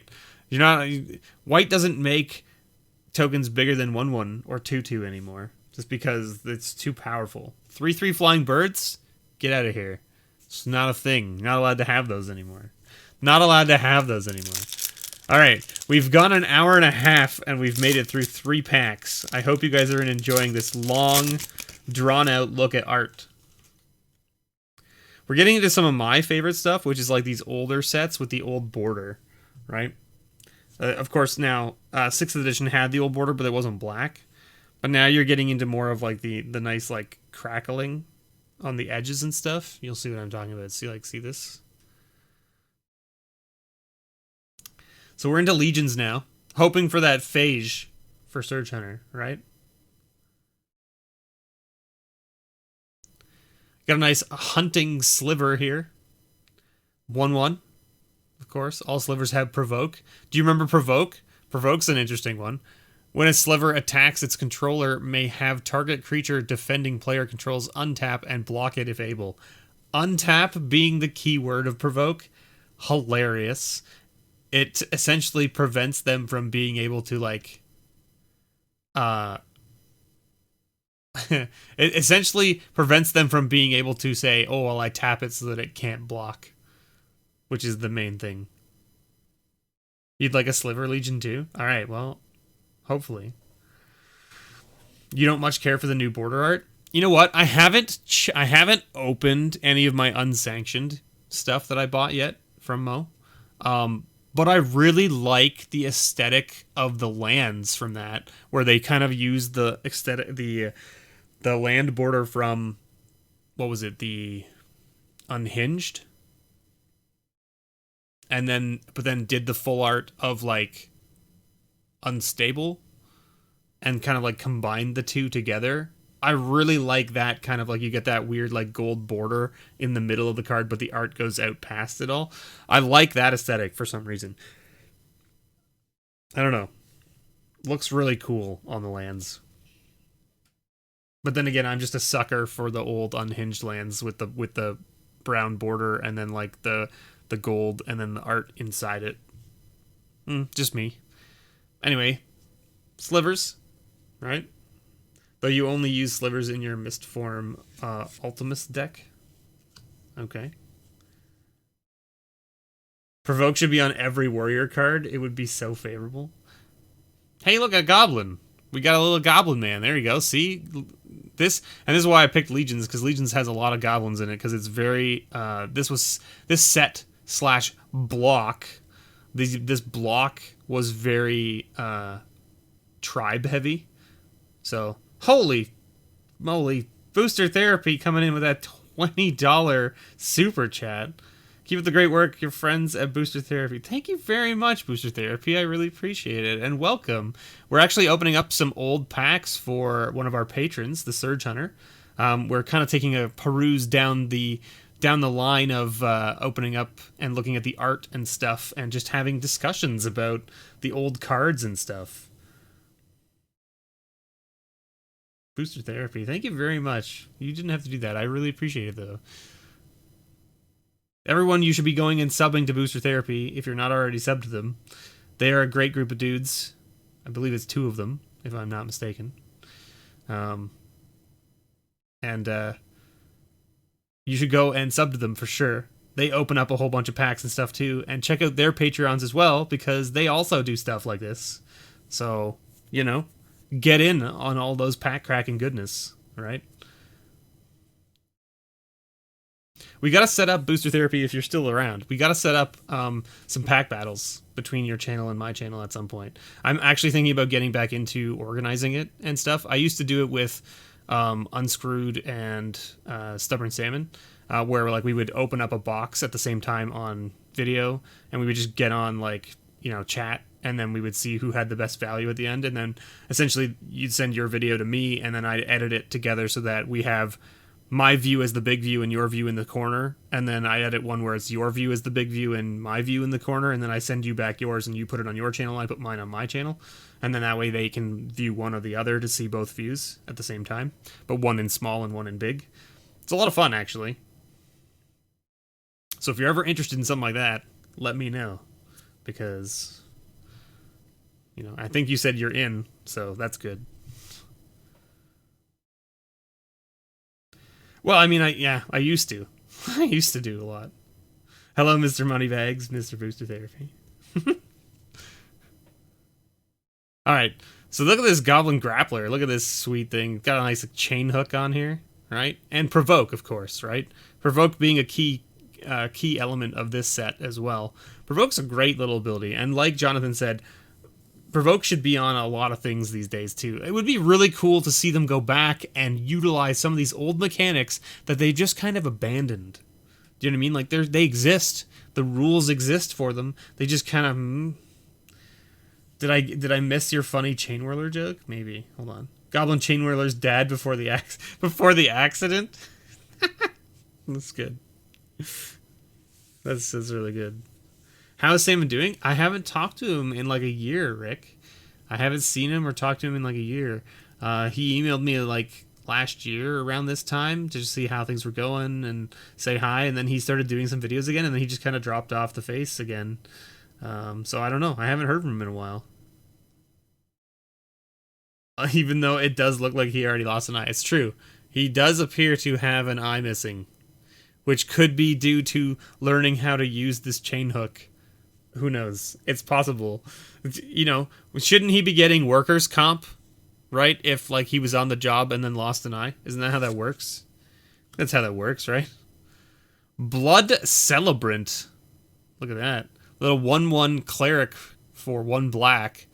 Holding up a bowl of blood and just gore there. Nice little dagger, too.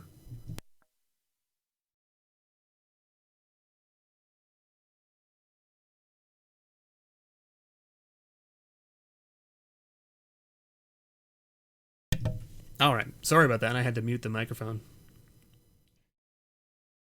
Here we are. Blood Celebrant. This looks familiar, though, doesn't it? This outfit? This outfit looks really familiar to me. Is it the one from Patriarch's Bidding? Is that the one I'm thinking of? The same sort of outfit?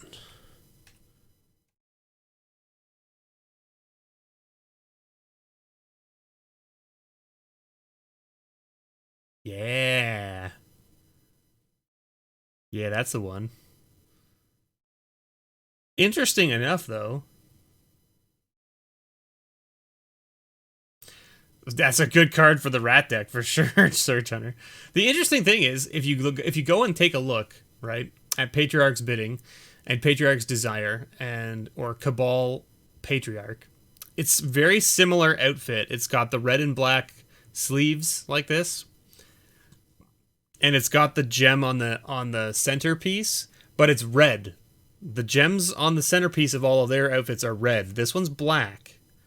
So that's interesting.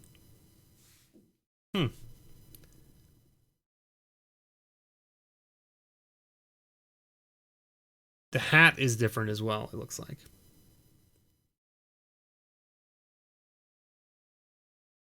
There you go. The quote on this card is from Phage. So you may not get a Phage out of this pack, but at least you got a quote from Phage. So there's that. Search Hunter, you got that going for you. Their blood is the nectar that nourishes the Cabal. It's probably just the Phage Cabal outfits. Yeah, probably. That is quite true. All right, what do we got next? Another sliver. There you go, plated sliver. Little 1/1 for 1 white. Right, all slivers get +0/+1. Interesting. What do you think this is in the middle here? That this sliver's wrapped around. Do you think that's like a termite hill? It kind of looks like a termite hill. Doesn't it? A rock. It's just a rock. I don't know. It kind of looks like a termite hill to me. Because it's got like lots of little like... You can't really see it that well, but it's got like lots of little like speckles and like openings in the top of it.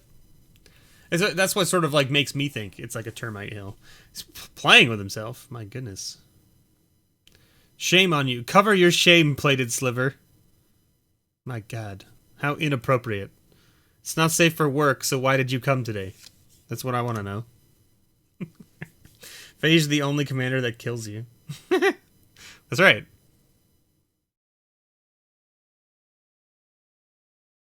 But you can play Phage as a commander. You just need to have things in the deck that prevent you from dying to Phage's alternate death scenario, right? Like cards that prevent you from losing the game, right? Because they nullify themselves, right? That's how that works.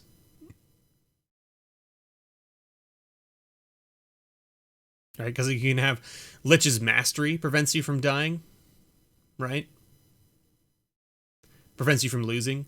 Then you've got like Platinum Angel that would prevent you from losing the game, right? There's lots of other things you could do that prevent you from losing to Phage coming into play from the command zone. Now that being said, playing Phage and then having someone like exile the thing is pretty awkward. Oh man, Phage with Fractured Identity? That sounds mean. That sounds really mean. Each player gets a token of it, which then just makes them lose. That's awkward. Is that what your Fractured Identity deck does, Surge Hunter? Because that's mean. We got a Glintwing Invoker here. Little 3/3 for 5. Hey, look, this is Jim Nelson. I love the wizard art in this set. So I actually built a wizard deck back in the back when this set was out in standard cycle. So I actually played a bunch during like Legion's Judgment era with my buddies from high school. And so I actually built a wizard deck. This guy wasn't in the wizard deck just because he wasn't like essentially strong enough to make it the cut. I think I might have had like one of them in just because I didn't have enough of the other things I needed. But this was, this is, what you want to build around when it comes to wizard decks, right? Like you want things that are basically going to have wizard as their creature type and then do have an ability or do something, right, impactful. A 3/3 for 5 is not amazing, but the art is always what got me. The art for the wizards in this set were just amazing. Now again, another one here, interesting, right? This guy has wings, but can't fly unless you dump 8 mana in. So those wings take a lot of energy, apparently. It is not built for winning. Pull out your 38 and shoot the opponent. You won't lose.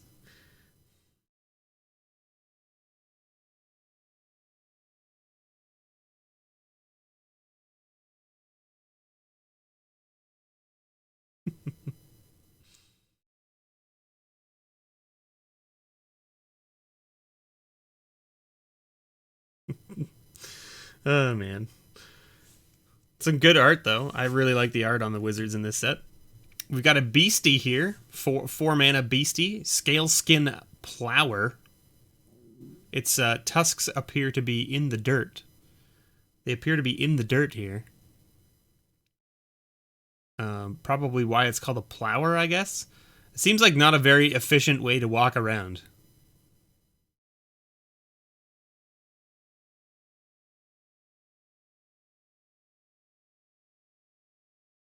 I feel like this creature would not be able to travel very quickly without getting its face just jammed into things. Like if you picked up speed by like tilting your chin up to get the tusks out of the ground, right? And then started running faster, and then say your head bobs down a little bit and one of the tusks catches the ground, you're just gonna go ass over a tea kettle, like forward, like your hind legs are just gonna flip over you and you're gonna go flying, right? Could you imagine this thing at a clip and then it like clips the ground with a tusk and all of a sudden it's just like flying through the air? Yeah, that's me. That's me, Jonathan. My stomach is disagreeing with me at the moment.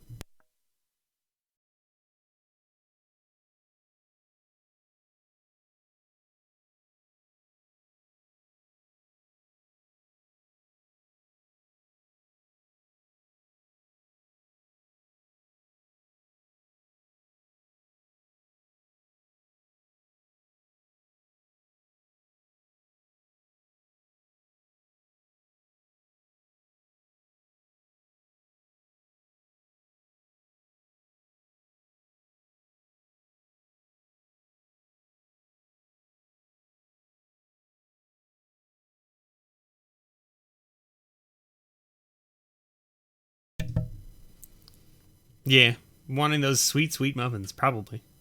I mean, I had lunch when I got home from Moz. Shaleskin Plower, there it is. Ooh, the Stonewood Invoker. So here's the elf version of the wizard we saw earlier. Again, like a little like 2/2 for 2, right? In my opinion, better because it's a 2/2 for 2. Right? 2/2 for 2 here.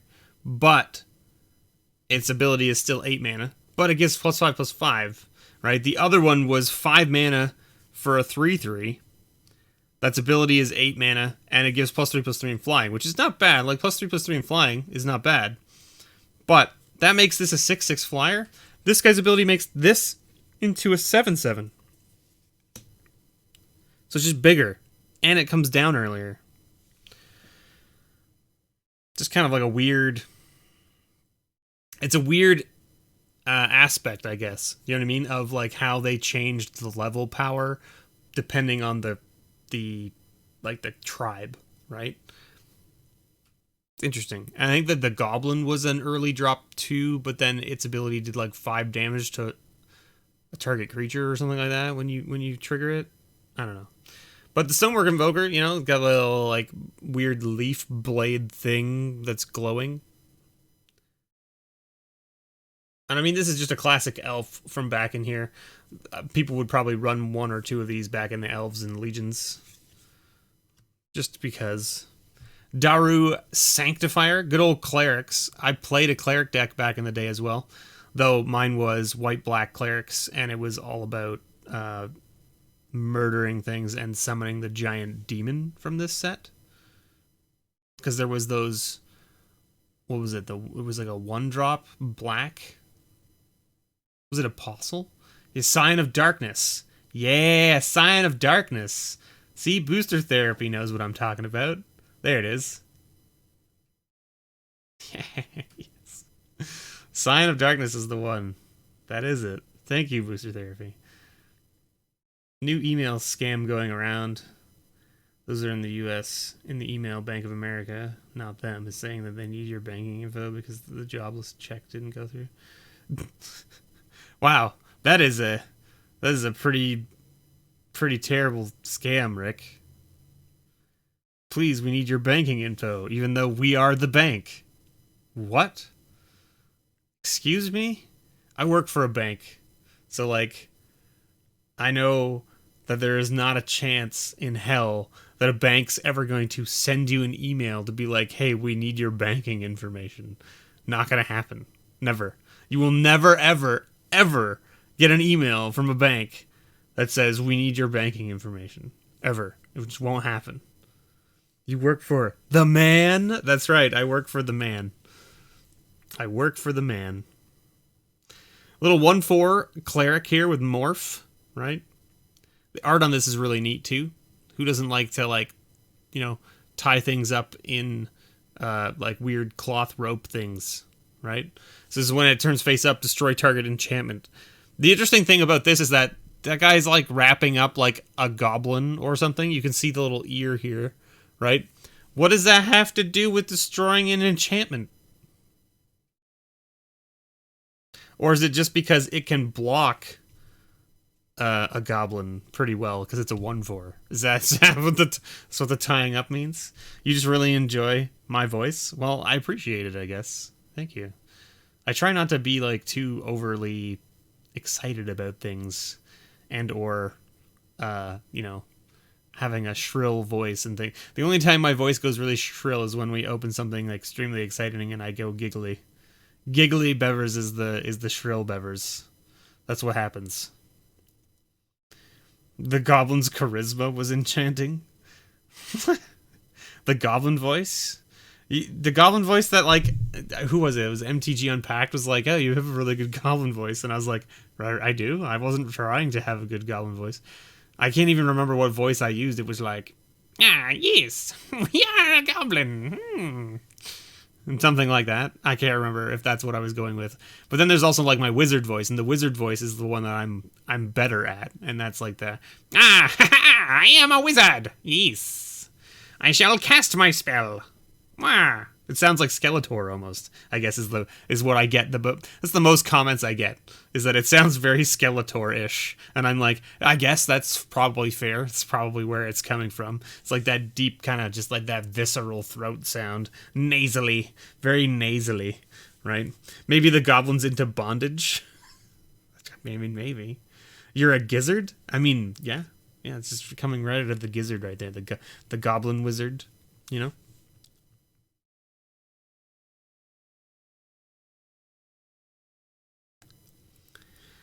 Yeah. Well, look, speaking of wizards, there's another wizard. Merchant of Secrets. When it comes into play, draw a card. Just a little, like a 1/1 for 3. Draws a card. It's not as fancy as the 3-drop draw card cards that exist now because they're flyers and they are 2/1s. 2/1 for 3 that draws you a card when it comes into play. That sounds familiar, right? It sounds like most of the draw card mechanics now for blue. Power creep, yo. Used to be a 1/1 on the ground. Now it's a 2/1 flyer in the air. You know?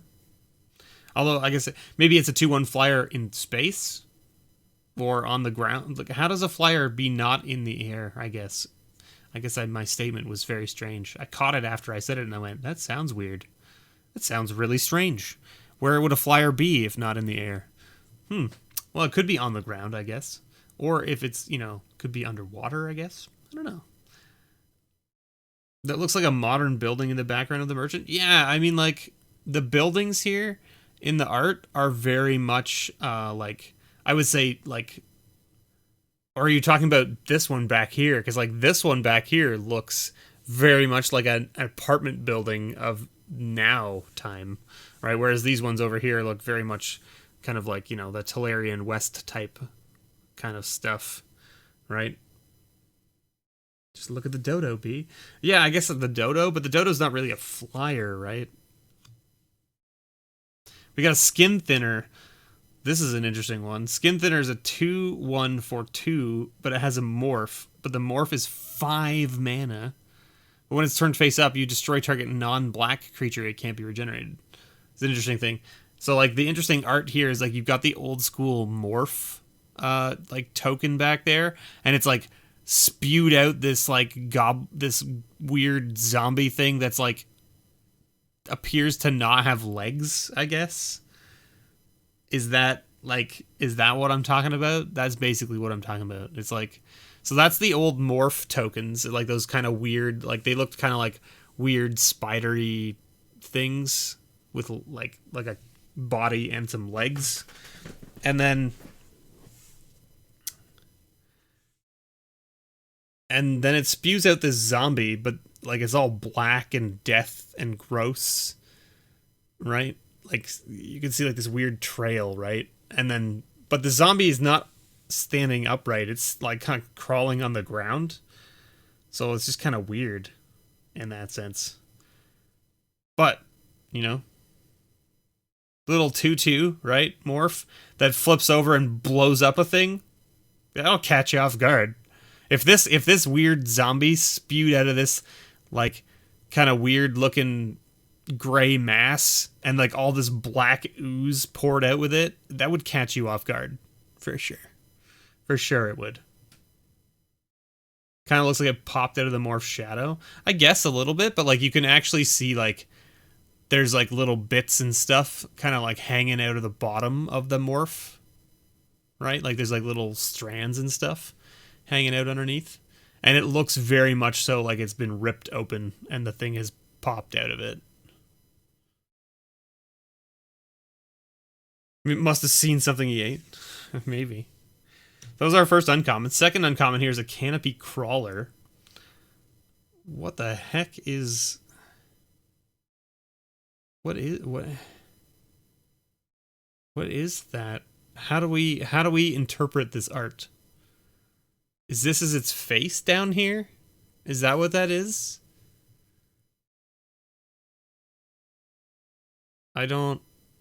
I'm not sure how to interpret. It must be its face, right? And then this is like its leg here, right? And then the other leg is here. And then, because you can see the one in the background, it's got like a long neck with a head up in the air. Interesting. So that's a little 2/2 for 4. It has Amplify 1, right? It says as this card comes into play, put a 1/1 counter on it for each beast card you reveal in your hand, right? And then you can tap it and say target creature gets +1/+1 until end of turn for each 1/1 counter on Canopy Crawler. So it's kind of cool. So like if you play this on turn 4 and reveal 3 beast cards in your hand, it comes in as a 5/5 for 4. It's not bad. And then not only that, but it can pump a creature by 3/3, right? Which is kind of cool. It's interesting art for sure. It's a weird looking beast.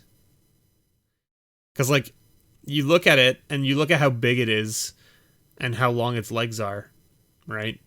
And it looks like it's resting its feet on the canopy of the trees, which means this thing must weigh nothing, right? It must weigh nothing. Because if it weighed any amount, like, these trees would just collapse under its weight, right?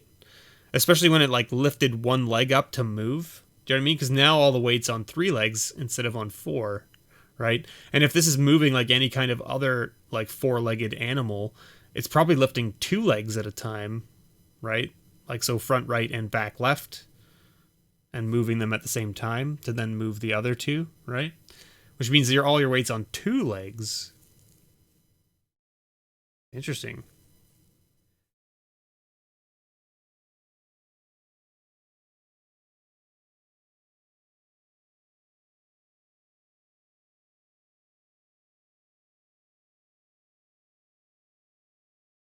I mean, yeah, it's possible that because the legs are so spread out, it distributes the weight better.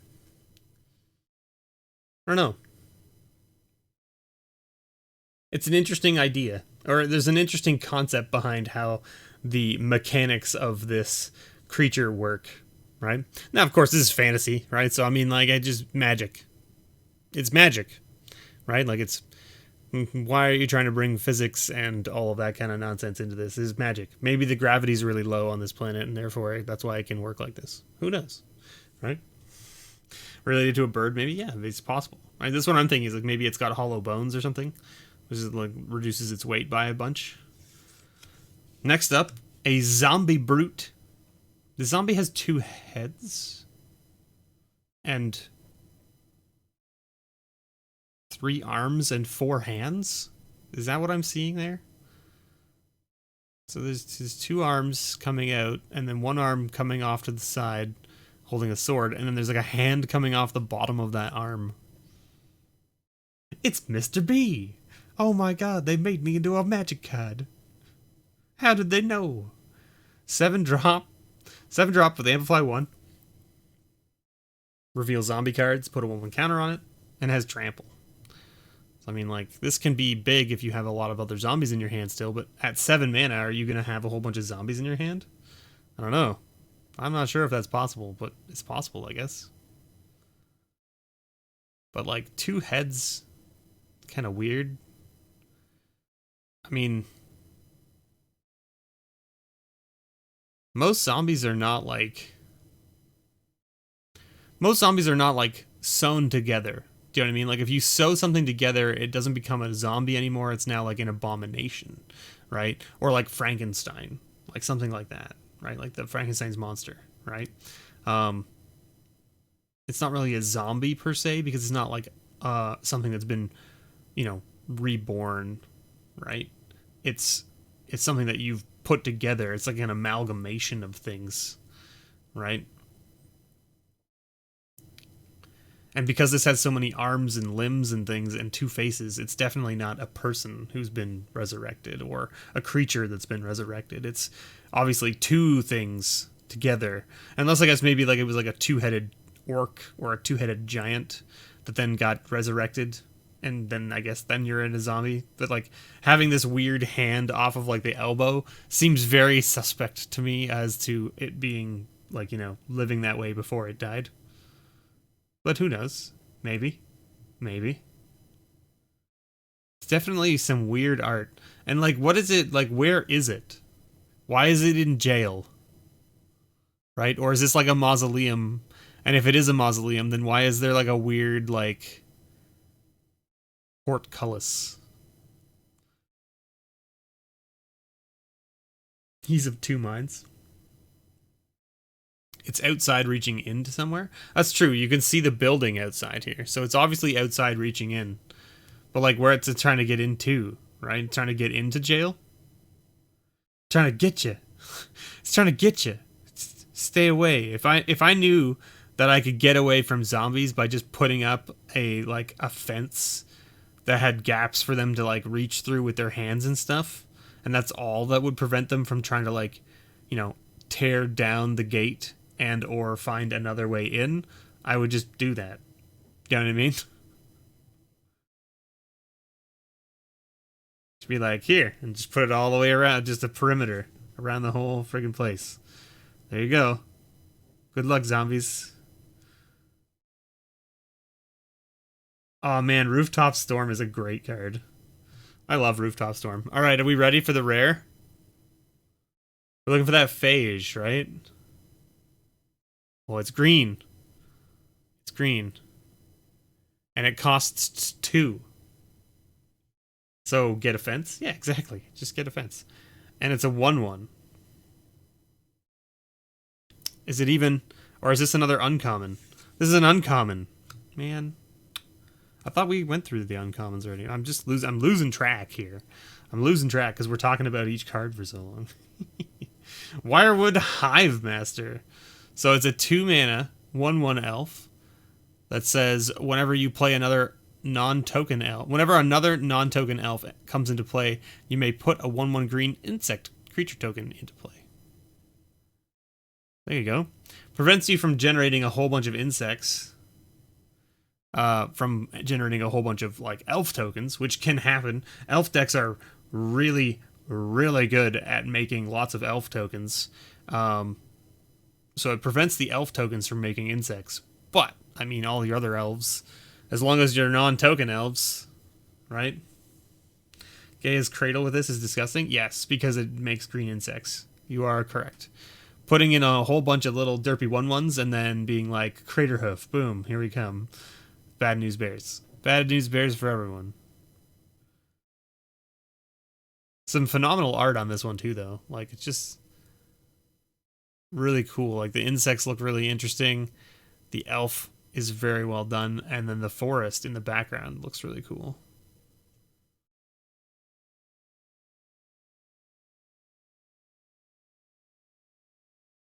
Okay, the rare. Oh, man. Oh, man.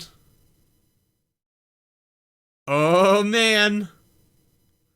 Did you see it? Did you see all those black pips? Did you see all those black pips? Oh, snap! We did it. We got there. Man, that is a called shot on your part, the Surge Hunter. You wanted another phage. There it is.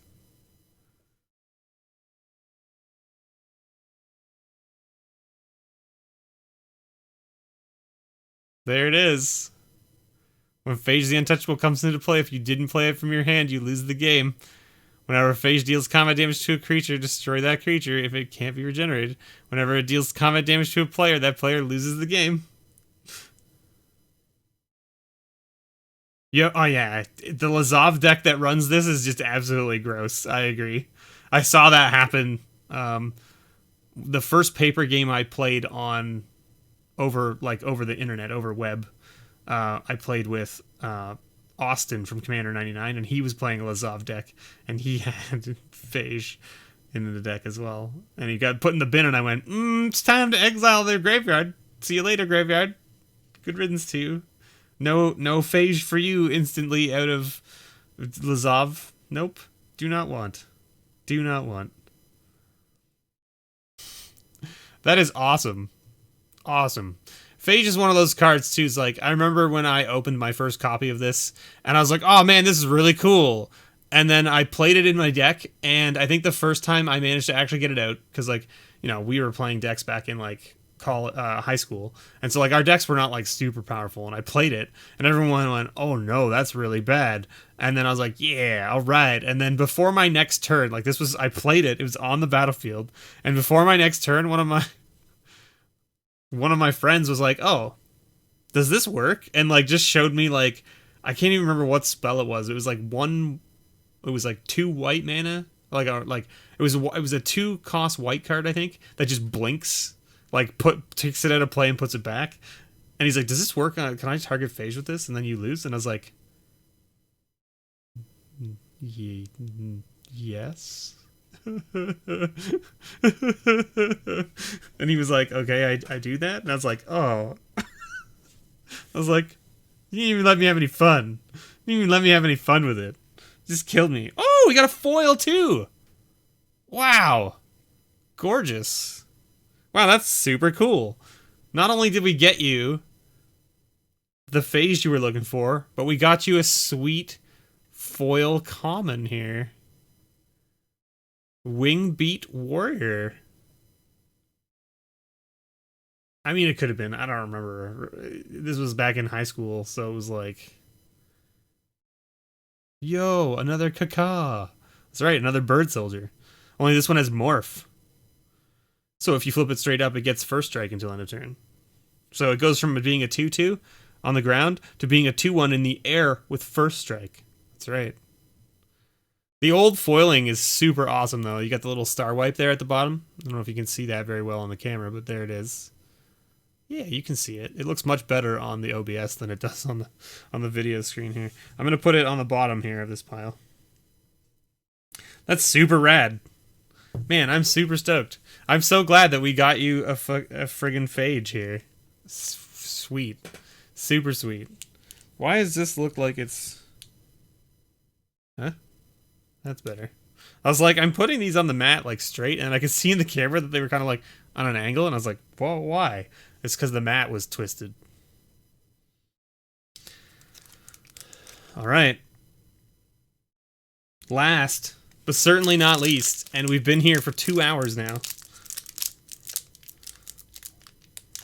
So needless to say, once this is over, we're going to be ending the stream here, because I need to go and get some dinner and get ready for D&D tonight. They play phage, I blink it, they cry. Yep, it's accurate. So first card here from Shadowmoor. Shadowmoor? Is that what we're playing? This is Shadowmoor, right? Yeah, Shadowmoor. So first card from Shadowmoor here is a Gloomlance. Look at that. Gorgeous art. So Search Hunter, you and I are on sort of the same page here. I didn't get to play a lot during the Lorwyn sort of like block. And so I didn't get to see or play with a lot of the cards from these ones. And the art in this block was absolutely phenomenal. Shadowmoor, Morningtide, Lorwyn, Eventide. The art in all of those sets is just mind-bogglingly beautiful, in my opinion. I am just blown away by it. And it's actually why I like sort of opened up those boxes on the channel, because I was like, I want to open these boxes for the channel because I want the art. I want the cards that come from these sets.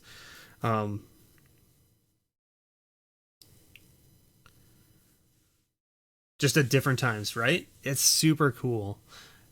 Yeah. So anyway, there's a Gloomlance there for 5 mana, right? 3 and a black, destroy target target creature. If that creature was green or white, its controller discards a card as well, right? You can see that looks like some sort of elf, I guess. Looks like some sort of elf getting just straight up jacked by a black piece of cloud. Yeah.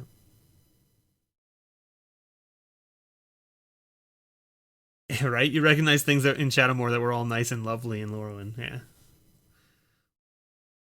Or like you said, you just play Grand Arbiter as your commander and you just stop everything they do. So no no phage. Fair. It's fair. As far as I know, Bob, there should be D&D tonight. As far as I know. I haven't checked the D&D Discord channel yet, but I believe we're still playing tonight. Gloomlance. Okay, here we go. We got a Boggart Arsonists. Look at those little dudes. Getting ready to burn an effigy of some kind. They have Planeswalk. But, like, I don't know if these guys were told, you know, growing up. Right? But, like, you shouldn't really light an effigy on fire while you're standing on it. Apologize for the volume, but like, come on. I know you're not like the smartest creatures, I guess, out there, but like, not a great plan. But I guess that's the whole point of their ability. Sacrifice the Boggart Arsonist to destroy target scarecrow or planes. It's interesting though that like these guys have planeswalk, but then you can blow up a planes with them.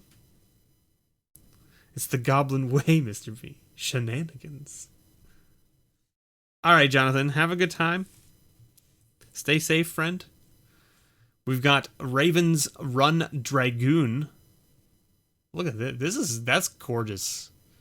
That's gorgeous art, by the way. Just like the it's kind of like dusk-ish or whatever.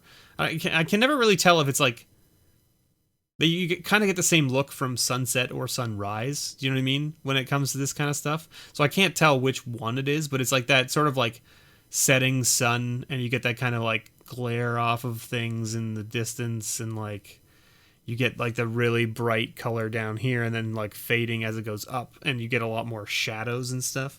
It's really beautiful. Just gorgeous.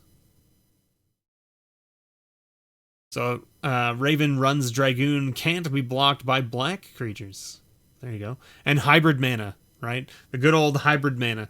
We're talking about the hot topic items here on this channel. Hybrid mana. Should it be allowed in Commander when you're playing a deck that's green or red? Should you be able to play this green and or red card? That's the hot topic these days, right? Ridiculous to me, because if your commander is red and green, go ahead and play this hybrid card that is green and red. If your commander is only green or only red or only has one of these two colors, you cannot play this card because it doesn't match all of the colors of your commander's color identity. That's it. End of story. There's no like weird kind of like gray area in this discussion, in my opinion. The card is not green or red. It is both. It is the rule. But a lot of people have been talking lately on Twitter and in the Magic communities about being like, we should be able to use hybrid mana cards, right? In the decks that match it, right? In the aspect of, you know, if I have a commander that is red, blue, and white, I should be able to run this card because this card costs red. Well, no, it costs green too. Yes, it only costs one of the two, but the color identity of this card is red and green. It is both. And if it doesn't match, you can't play it. It's just how it is. And a lot of people are upset because they're like, no, you know, I should be able to play it, blah, blah, blah. And it's like, well, look, then you get mono green decks or mono white decks playing Kitchen Finks, right? And do you want that? Probably not, right? Probably not, right? And there's better examples too, I'm sure, but like that's the one that comes to mind for me. Runes of the Deus. Look at this big old golem dude thing with a bunch of auras scribbled onto him. And this, speaking of auras, this is an aura. Enchant creature. As long as enchanted creature is red, it gains +1/+1 and double strike. And as long as it's green, it gets +1/+1 and trample. So there you go.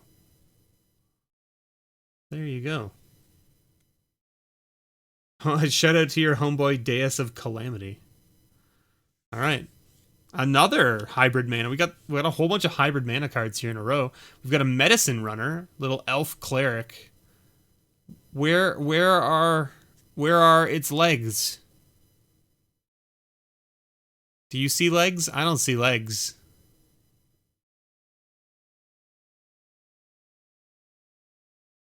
Do you see legs? I don't see legs.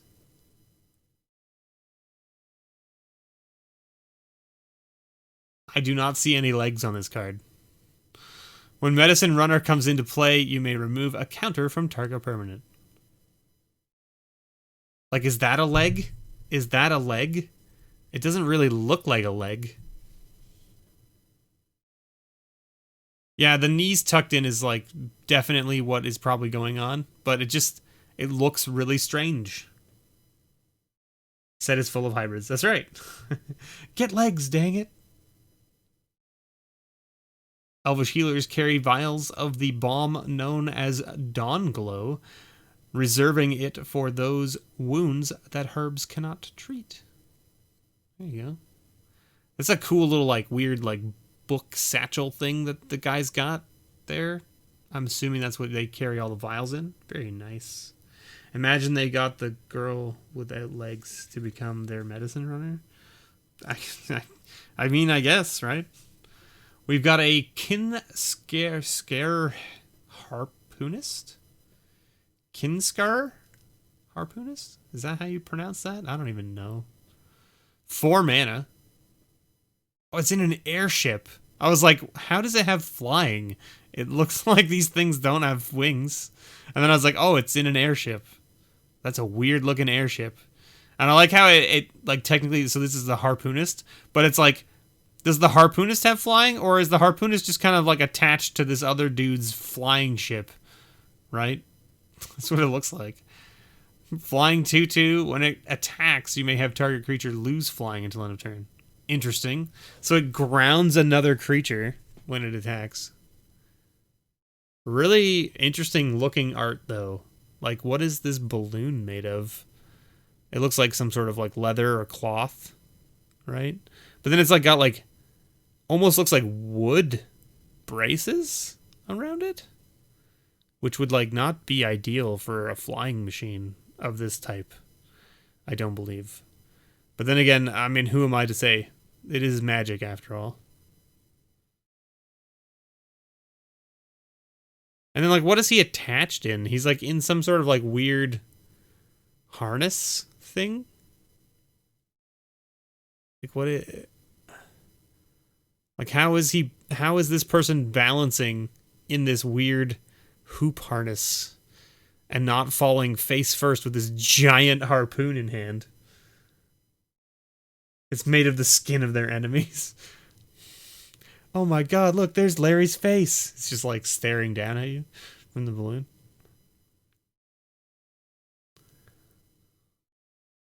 Super weird. Though that moon in the background is pretty sweet. I like that. I like that aesthetic of having like the sort of like cloud wisped moon in the background. Very nice. All right, we got an Ember Strike duo. Oh yeah, 2 of them right there. These cards always look amazing to me. I love the Rakdos art in this set because everything's on fire or like made of like embers or lava or something along those lines, and everything just looks interesting and different, right? Like, how are these things like living? Like, obviously they're magical of some sort, right?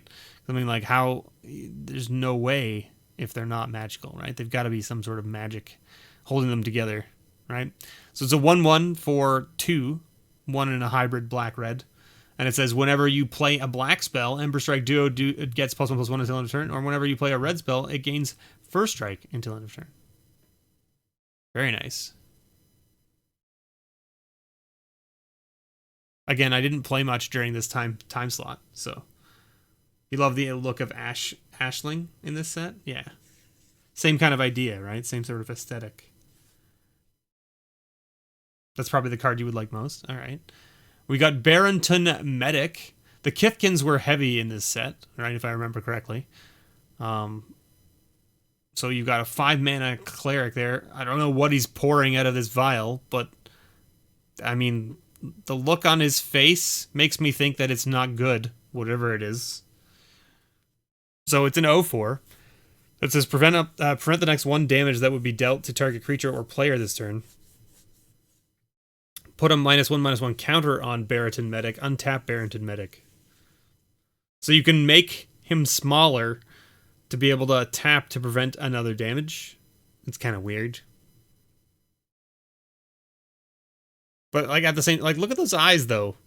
Like why are your eyes glowing yellow and why are you staring like it almost looks like staring off into space while pouring this liquid all over the counter. Do you know what I mean? Like it's just kind of like pouring, like you know when you're pouring and then all of a sudden his dreams are filled with noxious powders and clinking vials. Yeah. But like my point is like it's like that sort of like scene when you're going to pour yourself a drink or something and like you start to pour and then you like your brain goes, "Hey, remember this?" and then like your brain starts doing this like big huge story arc of something that you like, an idea you had, or something you want to get done today, or like you're thinking about something that happened 2 hours ago or whatever, and then you look back and you've like poured liquid, like it's overflowing out of your cup and it's all over everything, and you're like, huh, it's finally happened. I've caught MrBevers live and I'm not working. Yay! But also, we're almost done. He's pouring out one for his homies. Oh, you can imagine some... Yeah, that's true. Man, this card with... What is that? The Vizier of Remedies? From Amonkhet? Or Hour of Dev? One of those two. It was from that block, right? That prevents -1/-1 counters from being placed on permanents. Or prevents counters from being placed on permanents. You could just... Oh no, but it prevents it from putting the 1/1, so then you can't untap, right? Is that how that works? Or does the trigger still happen? Does the trigger still happen so that you can still activate it? Like you take the act of putting the counter on, and then it's like you can't put a counter on, so then it still untaps because it's still triggered. The counter just doesn't get placed. Right? Is that what it is? It's part of the cost. Right? Because it's put a 1/1 counter on it, then untap it. Yeah.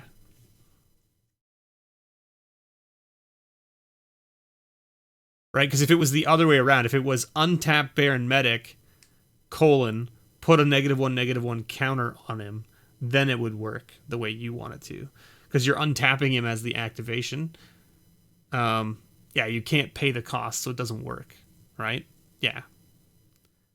But it would be cool, though, if it did, right? Like, if it was the other way around, if it was untap this, put a -1/-1 counter on him as a result of untapping him, right? Then it would work the way you want it to work. Because then you would get to untap him, you pay the cost by untapping him. Putting the -1/-1 would be like the result of untapping him, but you can't place the -1/-1 counter, so it doesn't get placed. So then you can just go ahead and tap him again, and then untap him, and tap him, and prevent all the damage forever. Like an infinite loop of preventing damage. Would be pretty funny. Alright, next up we've got Worm Wader. Ugh. Look at that. That's weird art. There's like brain in the sky? What is that? Why is there like a weird pink brain in the sky? What's that all about? Or is that like intestines? It's even worse if it's intestines. Thought, deceit, progress. Now you're just making it hungry. Oh no. Solemnity already has a new best friend in the form of a giant monster moth. You haven't seen a single piece of art in this booster pack that isn't weird and cool? That's good. That's what you're looking for, right? Like, look at this thing. This thing is just, like, not nice to look at. It's an elemental, though. Look at that. It's a 6/4 elemental for 5 mana.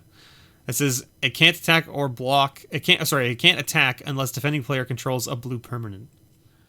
Weird. That is some weird art. What's next? Oh, it's giant baiting.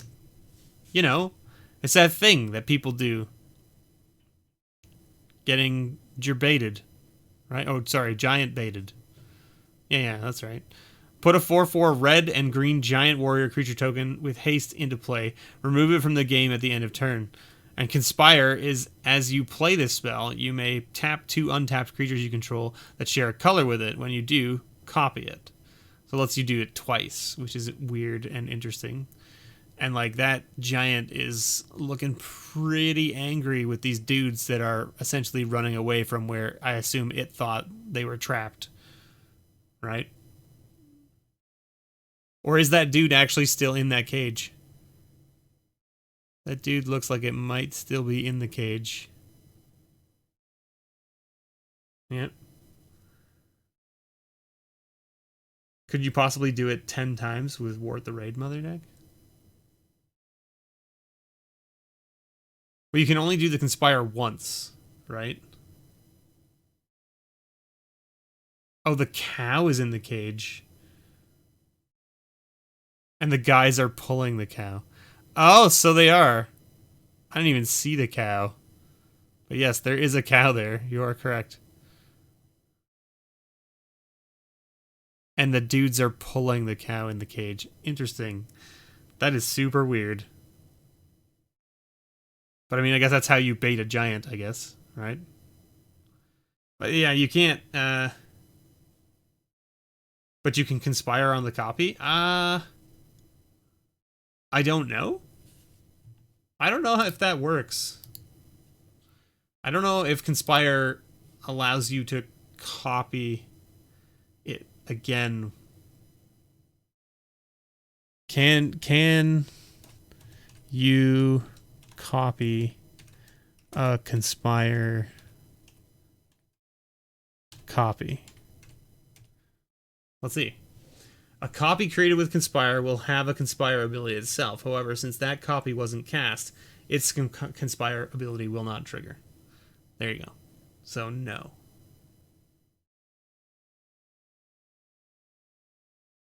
Yeah, conspire's only on cast. Ripperonis. Would have been cool though, right? All my ideas are shattered. Dreams ruined. Ooh, Viridescent Wisps. That's really cool. I like the look of that card. That's neat. Little 1 mana instant that says target creature becomes green and gets +1/+0 until end of turn. Draw a card. That's really cool art on that card. By Jim Nelson again. There you go. Jim Nelson throwing down some sweet art here.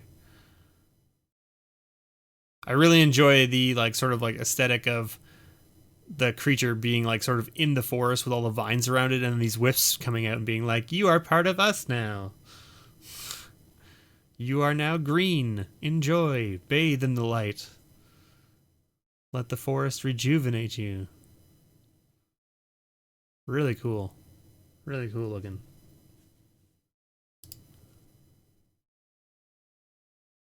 Huh. Yeah, the branches and thorns is it's very much like the theme of fairy tale type stuff, right? Holy moly, look at this thing. That's a grief tyrant. That is a one weird looking thing. It's got a crown, but the crown looks like it's not on its head, but is a part of its head. Hey, bro, Conky, how's it going? And then it's got this weird it's got the true hourglass shape right there. Look at that. See how thin that waist is? It knows what's up. So it's a 6 mana 8/8 that says when it comes into play, put 4. It comes into play with 4/1/1 -1/-1 counters on it, and when it is put into a graveyard from play, put a -1/-1 counter on target creature for each -1/-1 counter on it. So it comes. So it's 6 mana for a 4/4, not an 8/8. And if the -1/-1s ever get removed, it gets bigger, obviously. But if it dies, whatever remaining negative counters are on it, it goes on to another target creature. Right? Super strange looking. That weird, crown thing. I don't know what's up with that. There's, weird spikes coming out of the top of its head. I mean, it's a horror. What do you expect? Right? Oh yeah, for sure. You can definitely find a place for this type of card, for sure. Ooh, Spectral Possession. Or Procession, I should say. This is a nice card. This card saw some reprints in one of the Masters sets, I believe. So it's a 3 white or 6 generic, right? Or a combination of white and generic mana to play this one. I actually think I like the new art for this one a little bit better. This one seems a little bit lackluster. The night sky looks really cool, and the 3 sort of wispy spirits following each other are pretty neat. But it just seems like there could have been a lot more going on with this, right? I think the Spectral Possession I'm thinking of has a little bit more defined spirit on it. Yeah, the version from the White Modern deck. Yeah. Which is the newer version of it. I think. And so I think I like its art a little bit better just because it's like the spirit is a little bit more defined and you can sort of see that there's a spirit there and there's like a couple more behind it kind of thing. This just seems like it's kind of like, I don't know. It's mystical and it's interesting, but it's at the same time it's kind of like a little bit lackluster. I think they could have done a little bit more with it. Well, the dead have it easy, they suffer no more. If breaking their rest helps the living, so be it. So be it. And that's our second uncommon. So third uncommon. Ooh, mercy killing. All right. Look at that weird, ugly thing that they've captured or whatever you want to call it. It's obviously some sort of like ember beast, it looks like. Right?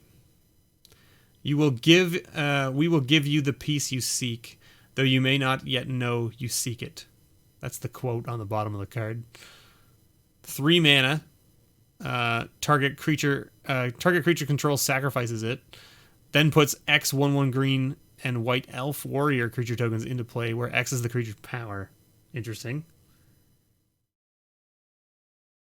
This card was really good in standard. I could imagine. I mean, it's an instant removal spell, right? And gives them a bunch of 1/1s, right? Which can be dealt with in a much better manner, right? And not only that, but it also gives you elf warriors, which is good for that kind of thing. This card seems really good. I agree. Yeah, mercy killing. The art's really cool on this too.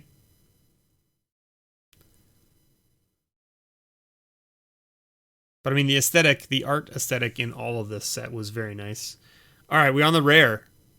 What are we hoping for? You were hoping for like an ash something? The token one? Oh, the Spectral Procession. Spectral Procession was absolutely was iconic. And it's definitely not just in standard either, right? Like this card was playable in a number of formats. That's why it got reprinted in the master set, right? So we were just talking more about the art. The art of it was like, the art was a little lackluster. That's all. We got black. 6 mana black. Midnight Banshee as the rare. 5/5 for 6 mana. And it has Wither. Wither is an interesting one. And at the beginning of your upkeep, put a -1/-1 counter on each non-black creature. Seems pretty strong as a rare. Seems really good, actually. I bet this could find some play in a number of commander decks. Especially in mono black, right? Because it has triple black pip. And then it puts -1/-1 counters on each non-black creature every turn. Seems good. Seems good.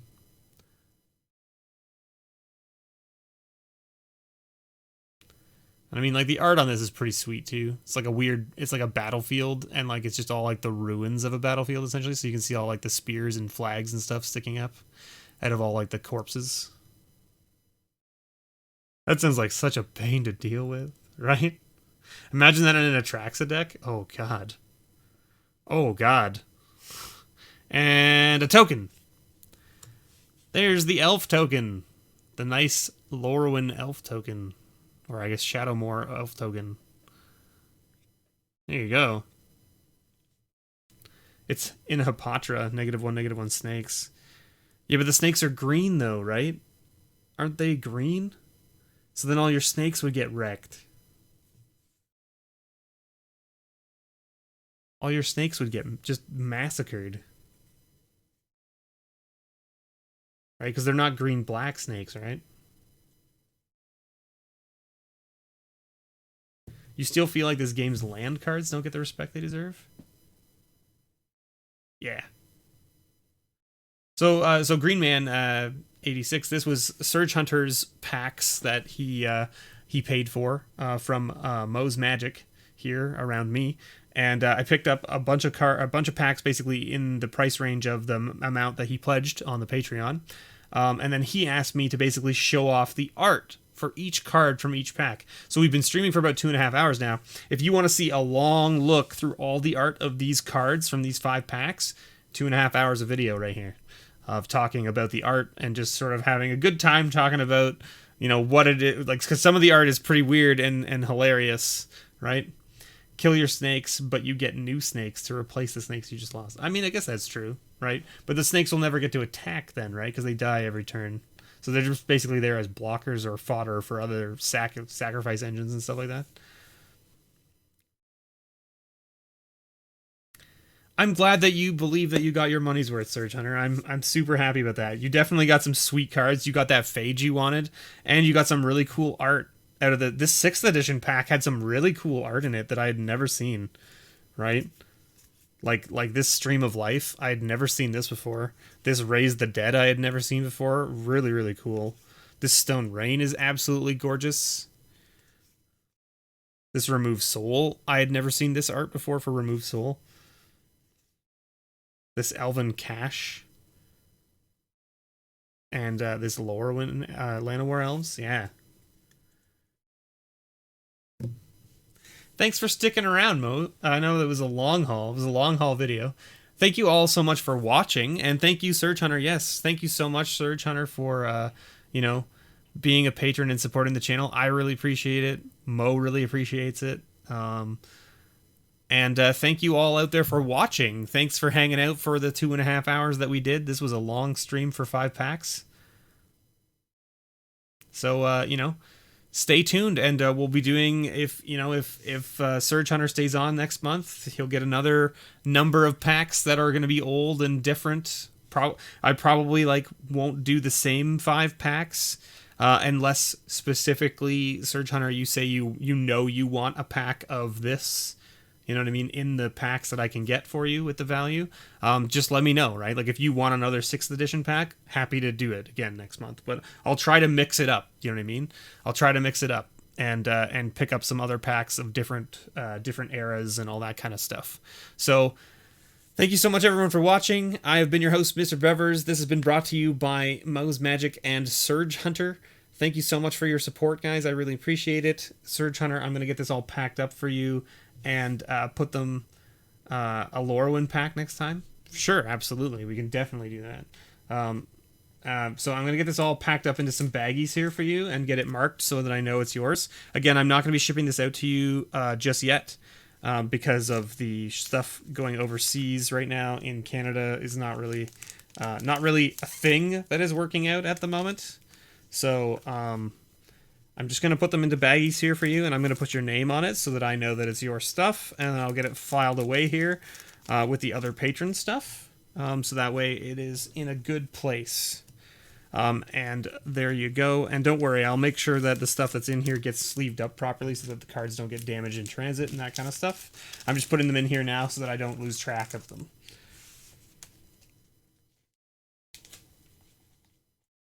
There we go. Any cool art? Mostly love painted hand-drawn stuff. Yeah, we'll figure it out.